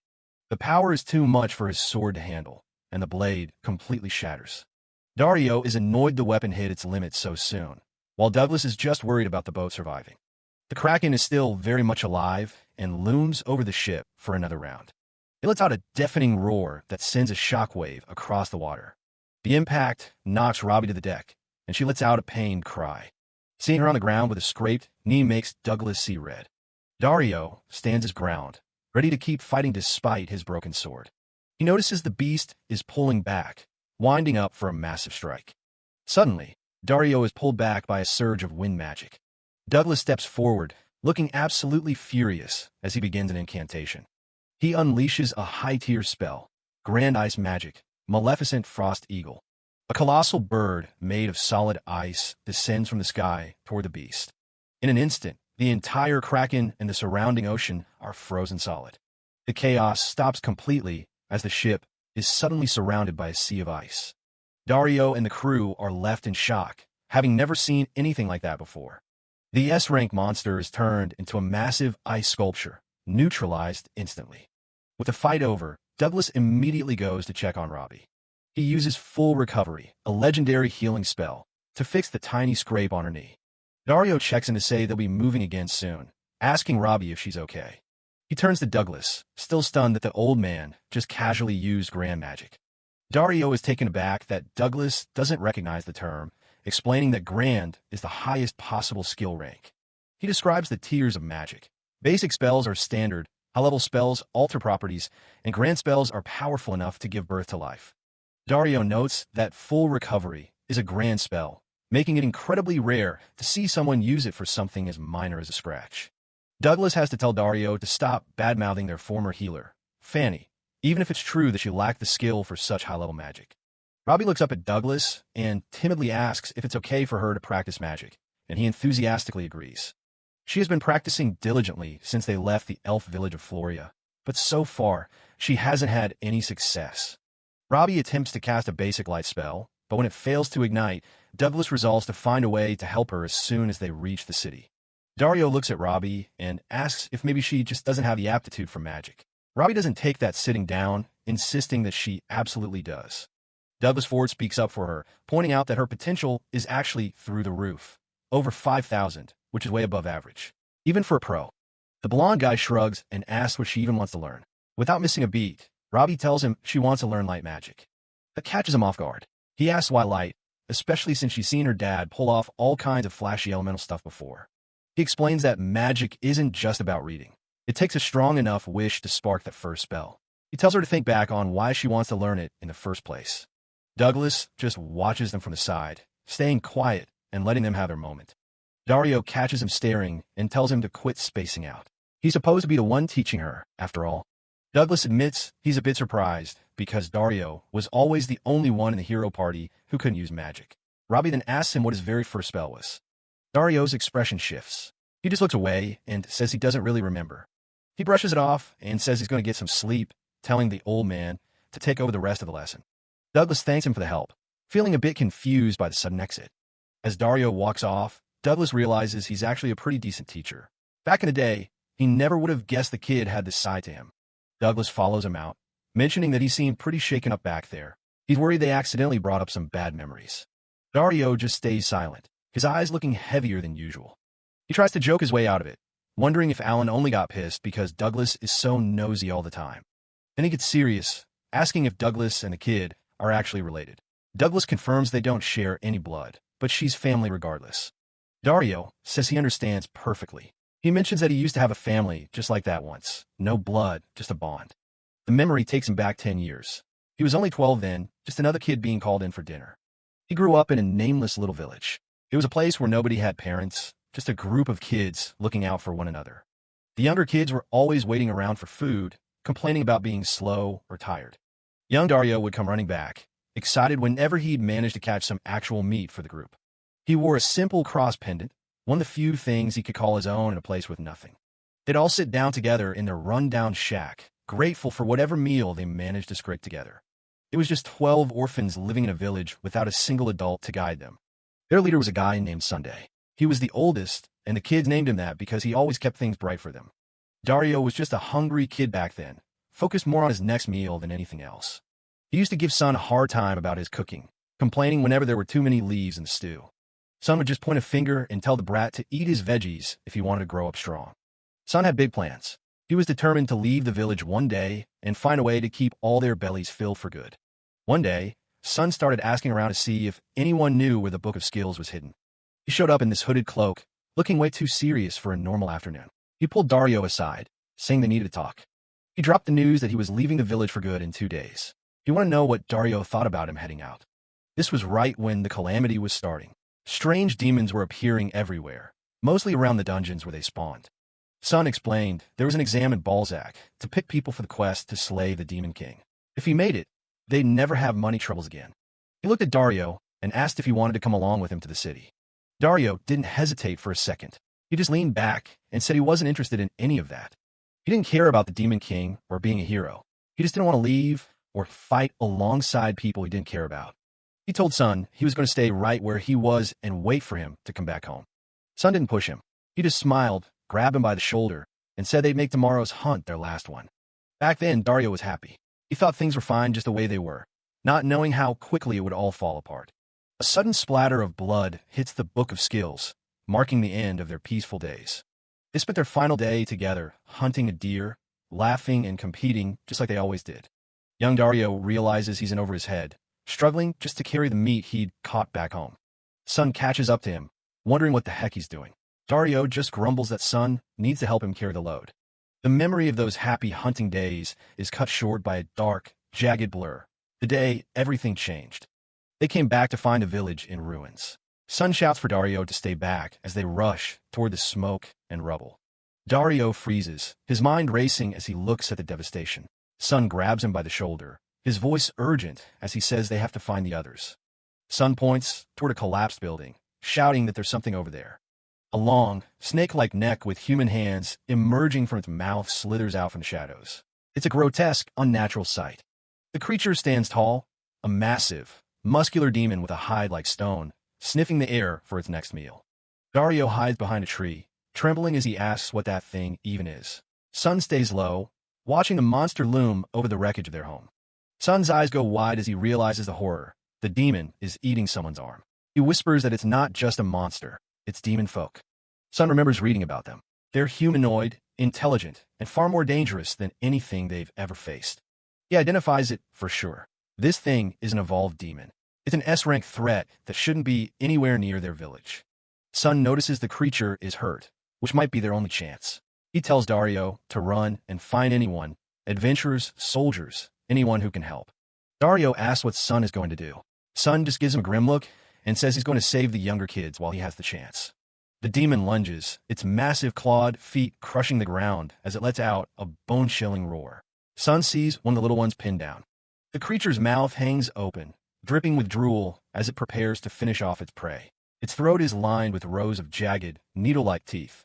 Sun doesn't run. He lunges forward with his spear, shouting for the demon to stay away from the children. Dario can't just leave him, so he turns back too. The two of them charge together, their voices joining in a desperate battle cry as they throw everything they have at the monster. Sun lets out a scream of pure effort as he drives his weapon home, the impact shaking his entire frame. They manage to land a deep slash, blood spraying everywhere as the demon finally collapses. Sun stands there panting, covered in grime and gore, but they actually did it. He calls out to the others, his voice breaking as he tells them it's over. But as he looks around at the rubble, silence is the only answer he gets. Dario begs for someone to say something, but the village is a graveyard. The family they fought so hard to protect is gone. He finds Sun slumped against a wall, his breathing ragged. He's been mortally wounded in the fight. Sun starts coughing, blood trickling from his mouth. Dario's eyes fill with panic as he realizes his friend isn't going to make it. Sun weakly apologizes for leaving Dario behind. Dario just shakes his head, telling him to hold on while he looks for help. He remembers how he felt then, just a lonely, abandoned kid in the middle of a forest with nobody left to turn to. Sun tells him he really just wanted to be with someone, and that finding Dario was the best thing that ever happened to him. Dario tries to argue, but his voice fails him. Sun just looks at him with those kind, dying eyes. He gives one final smile, telling Dario he's afraid he'll be leaving him all alone from here on out. Sun's last words are a blessing. He says Dario doesn't have to take care of the little ones anymore. He can finally just live for himself. The rain starts pouring down, washing away the blood as Dario realizes Sun's hand has gone cold. He's holding the book of skills they were looking for earlier. He just sits there in the mud, crying out Sun's name over and over, but the only sound is the rain hitting the ruins. He tells himself he has to survive. He has to live on, even if it feels like his heart has been ripped out. He thinks back to what Sun said about being lonely without him. Even with the younger kids around, Sun was the one who truly anchored him. He stands over the grave he dug, clutching his cross pendant. He promises to leave something behind to take Sun's place. The scene shifts to the dark forest. He claims he didn't cry that day. He just says his throat was really dry from all the shouting. He remembers trying to scream for help, but the recovery magic he practiced just wouldn't activate when he needed it most. He decided then that if he didn't have the aptitude for magic, he'd just kill every last demon with his own 2 hands instead. That was his new reason for living. He looks out over a massive, shining city on the coast. He's thinking about the selection exam and wondering if he's ready to follow in Sun's footsteps. Back in the present, Dario is walking down the hull of the ship, looking like he's trying to shake off the weight of the past. He stops and looks back at Douglas, asking again if Robbie is really his kid. He tells the old man to spend as much time with her as he can. He heads up the stairs to the deck, leaving Douglas standing there with a thoughtful look on his face. He's starting to understand why Dario is the way he is. Douglas Ford stays quiet, still thinking about the look on Dario's face. He's never seen that side of the younger adventurer before, and it's clearly left an impression on him. Yahello announces their arrival at the port. He's got goods to sell, and tells them he'll be back in 3 days if they need a ride back to Toyberry. Douglas Ford thanks Yahello for the trip as they step off the ship. Robbie waves a cheerful goodbye, and the crocodile-headed merchant heads off to do his business. Dario is back to his usual self, though he's still looking a bit somber. Robbie, on the other hand, is already rushing ahead, excited to see the sights. Robbie is absolutely enchanted by the view. The sun-drenched coast and the sparkling water are unlike anything she's ever seen, and she can't help but gawk at how pretty it is. They walk through the bustling town square. Robbie is amazed by the crowds, but Douglas Ford just smiles, telling her this is actually pretty quiet compared to the big cities. Douglas Ford suggests a little reward for after the quest, a trip to the beach for a swim. Dario immediately starts to protest, but Douglas Ford isn't taking no for an answer. He cuts Dario off with a shout, insisting that they're all going together whether Dario likes it or not. His sudden enthusiasm is a bit overwhelming. Seeing Douglas Ford's big, relieved grin, Dario finally gives in and agrees to go along with it. It's hard to stay grumpy when the old man is that determined. With the plan set, Douglas Ford leads the way to their client's place. They've got a job to do, finding the missing daughter of a man named Tolkien. They arrive at a massive, ornate estate. It's the kind of place that screams wealth and power, far grander than anything they expected from a simple search quest. Inside, they meet the client. Tolkien sits like a mob boss, his sunglasses hiding his eyes, while his secretary, Alfred_Kane, stands tall and professional at his side. The trio sits on the fancy couch, looking incredibly out of place. The pressure in the room is palpable, and even Robbie looks a bit nervous as they wait for the client to speak. Douglas Ford can feel it. Tolkien has an incredibly menacing aura. This isn't just some rich merchant. There's something much more dangerous about this man. Tolkien's silent glare is enough to make Douglas Ford sweat. He wonders what kind of businessman lives in a house this fancy and carries himself like a king. Alfred_Kane finally breaks the silence, confirming their identities. Alfred_Kane introduces himself and explains that he was the one who posted the quest under Tolkien's orders. Douglas Ford, Dario, and Robbie are frozen, completely intimidated by the sheer intensity of the man sitting across from them. Douglas and his crew arrive at a massive estate. They've taken a quest to track down a runaway, so they can finally afford a decent birdhouse. Inside, the reception isn't exactly warm. Tolkien, a legendary millionaire, is yelling at his secretary Alfred for bringing in more brash men. Tolkien isn't impressed. He complains that the last guys the guild sent were useless and assumes this group will be exactly the same. Alfred tries to vouch for them, mentioning that Douglas is the famous dad adventurer who's been making headlines lately. The meeting gets even more heated when Tolkien goes to light a cigar. Dario pulls a knife, threatening to kill him if he touches a flame to it. Dario doesn't care about the guy's money. He just hates smoke and wants the merchant to be more considerate of his guests. Douglas can only sweat as he watches his partner threaten their employer. Tolkien freezes with a cigar in his hand. Robbie just sits there, completely unbothered as she eats a cupcake. Douglas quickly steps in to apologize for Dario's tone. He explains that Dario was just looking out for Robbie. He suggests they keep talking outside to avoid more tension, but Tolkien's face suddenly changes. The big, tough merchant goes quiet. Douglas thinks they've blown it and starts preparing to walk away from the quest. But then, Tolkien bursts into tears. He's overjoyed to finally meet people who actually care about others instead of just chasing his wealth. He admits he was testing them, worried that Douglas was just another greedy guy pretending to be a hero for the cash. But seeing how much Robbie trusts her father was the real proof. He can see how much Douglas treasures her. The merchant bows his head, apologizing for his disrespectful behavior during the test. He finally introduces himself properly as Tolkien, a simple merchant with a massive problem. With his pride out of the way, he begs the party to accept the quest and find his daughter. He explains that the trouble started 10 days ago. His daughter Bridget had just come back from magic school and said she wanted to go somewhere. He offered her money, and she threw it right back. Ever since his wife passed away, he's worked himself to the bone to make sure she'd always have a good life. They ended up arguing, and she left home right after. He regrets the things he said and asks Douglas to find her. Later, the group heads out to investigate. Dario is still grumbling, thinking the old man is just blinded by his own money. Douglas agrees that it's a mess, but he knows only Tolkien can actually fix the relationship with his daughter. As they walk, Douglas notices they have a tail. Tolkien is hiding behind a tree to keep an eye on them. Tolkien owns 3 massive hotels, and he's sure Bridget is hiding in one of them with the help of an illusionist. Checking every room would take too long, so Douglas gets ready to use his own magic. He casts Appraisal, sending out a massive pulse of light to scan the entire building. But the spell doesn't find anything. Dario starts to get annoyed as they strike out yet again. Douglas explains that the spell is just checking for any illusion magic in the area. While the adults talk, Robbie looks like she's just had a sudden realization. Dario finally snaps and tells Tolkien to just come out from behind the trees already. Tolkien jumps, caught red-handed. He stammers about just checking on his hotels. He eventually admits that they were right and that he shouldn't be worrying about work while his daughter is missing. He clenches his fist, begging to join the search party. Douglas asks if there are any other places she might be. Tolkien mentions he has 6 villas. He dismisses one of them immediately, thinking she'd never go to a little house like that. It's a tiny forest villa he bought before his business took off. They only visited it a few times when she was younger. Douglas looks thoughtful. A small, sentimental place sounds exactly like where a runaway would hide. Dario is skeptical, thinking a girl would prefer somewhere glamorous. Robbie, however, is deep in thought. She pipes up, catching everyone's attention. Douglas encourages her to share what's on her mind. Robbie nods, ready to tell them her idea. Robbie explains her theory. If Bridget went to that little house as a child, it probably holds a lot of important memories of time spent with her dad.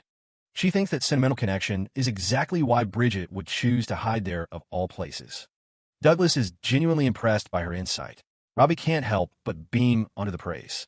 He turns to Tolkien, asking if there's anywhere else they might have visited. The merchant says no, that was the only place. Tolkien is still skeptical, wondering how a villa they haven't visited in years could be that important to her. Douglas gives him a look, noting that there's usually a lot more going on in a child's heart than parents realize. The group heads deep into the woods to find the old house. The trail leads them through a dense, quiet forest. Suddenly, Douglas stops in his tracks, his eyes narrowing. He orders everyone to stay back. Even though they're still a good distance from the villa, he senses something is wrong. He can see the magic in the air, a complex lost child illusion designed to keep people from finding their way. He kneels to examine the ground as the others watch, confused by the sudden halt. The merchant wonders how they got so far apart. Douglas explains that the entire forest has been covered in an illusion spell. Without a moment's hesitation, Douglas casts Dispel Illusion, unleashing a massive wave of magic that shatters the enchantment. Tolkien is stunned.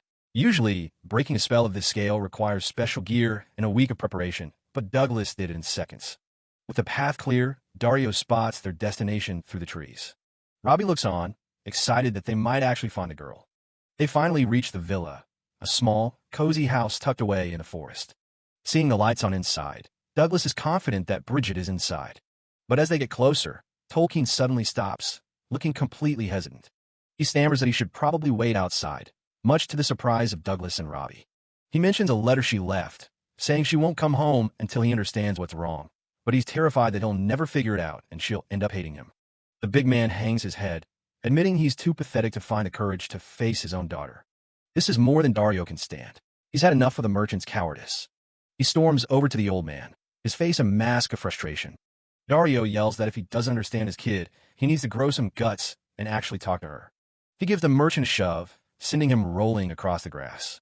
Alfred and Douglas watch in silence as the millionaire rolls into a heap. Inside the house, the sudden noise outside causes a massive thud, startling the occupants. Douglas and Robbie enter the villa and are immediately greeted by a very surprised young woman. It's Tanya, a bee-skin who's been acting as Bridget's protector and illusionist. Bridget herself steps out, shocked to find a famous dad adventurer standing in her living room. She tries to play it cool, but her nervous laughter gives her away. Tanya looks defensive as Bridget officially introduces herself, apologizing for dragging them into her family drama. Douglas doesn't waste any time. He pulls up a chair and tells her he wants to get straight to the point. He's not there to lecture her. He just wants to understand how she really feels about everything. Bridget looks down, admitting that ever since her mom passed away, her father has been obsessed with work and money. She explains how painful it was being left all alone in a giant, empty house while her dad was off making more cash. She remembers how she'd beg him to spend time together, only for him to shake his head and prioritize his business. She was always too scared to tell him she was lonely, worried that if she did, he'd just push her away again. Douglas listens intently as the pieces fall into place. He realizes that Tolkien's efforts to provide a good life were the very thing driving his daughter away. He summarizes the situation. She ran away because she was lonely and felt like her father had no time for her. Bridget can't help but cry as the truth finally comes out. Outside the villa, Tolkien lets out a loud, heart-wrenching wail that startles everyone inside. Bridget and Tanya are frozen in shock as they recognize the voice. Douglas looks down, knowing exactly what's about to happen. With a sharp snap of his fingers, Douglas casts Dispel Mirage, shattering the invisibility spell he had placed on the merchant. The sudden reveal leaves Bridget speechless. Her father had been standing right there, listening to every word she said. Douglas gives a small, knowing smile, admitting that he simply copied the trick Tanya had used to hide the house. Bridget is overwhelmed with embarrassment, her face turning bright red as she realizes her father heard her deepest secrets. Tolkien doesn't even try to hide his emotions. He falls to his knees, bawling as he begs for his daughter's forgiveness. He admits he was wrong to think that money and luxury could ever replace the love she lost when her mother died. He pleads with her to believe that every choice he made was intended to bring her happiness, even if he went about it the wrong way.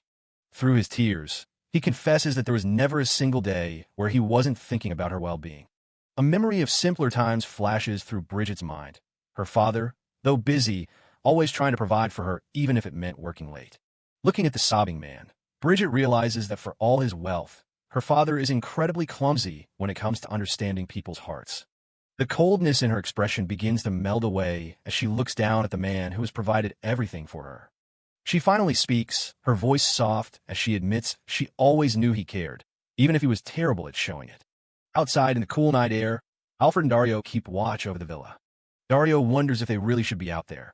Alfred calmly explains that it's best to give the family the space they need to reconcile.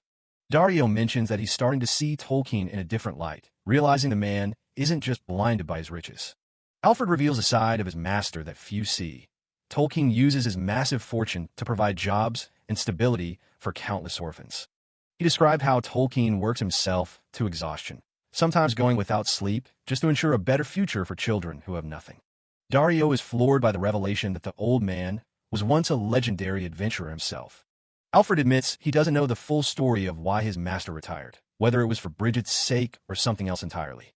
The butler clenches his hand as he recalls the warmth of the man who rescued him from the streets so many years ago. He tells Dario that Tolkien has always dedicated his life to helping others, no matter the cost to himself. A rare, genuine smile touches Alfred's lips as he thinks back on his master's kindness. He remembers the day he was found, a broken orphan who was given a second chance at life. Alfred places a hand on a nearby stone, lost in the memories of his past. He looks down at a simple necklace, his only connection to the life he lived before becoming Alfred. He admits that whenever he looks at it, he's filled with a strange sense of nostalgia for a life he almost forgot. Seeing the distant look in the butler's eyes, Dario asks if everything is all right. Alfred quickly brushes it off. Dario tries to hide his growing emotions, telling Alfred to shut up as the weight of the truth hits him. To his own surprise, Dario finds himself moved to tears by the butler's story. He looks at the man known as Alfred and whispers a name from the past. Son. He's overcome with relief that his old friend is still alive. Dario sits down, trying to process the fact that the person he's been traveling with is someone he once knew so well. He quietly apologizes for being so rough with Alfred's master earlier, now understanding the kind of man Tolkien truly is. Inside the house, Douglas and Robbie watch the reunion with quiet satisfaction, knowing they've helped mend a broken family. Alfred reflects on the irony of it all. How confronting someone face-to-face can be the most difficult and embarrassing thing in the world. As the sun begins to set over the horizon, a sense of peace finally settles over the forest villa.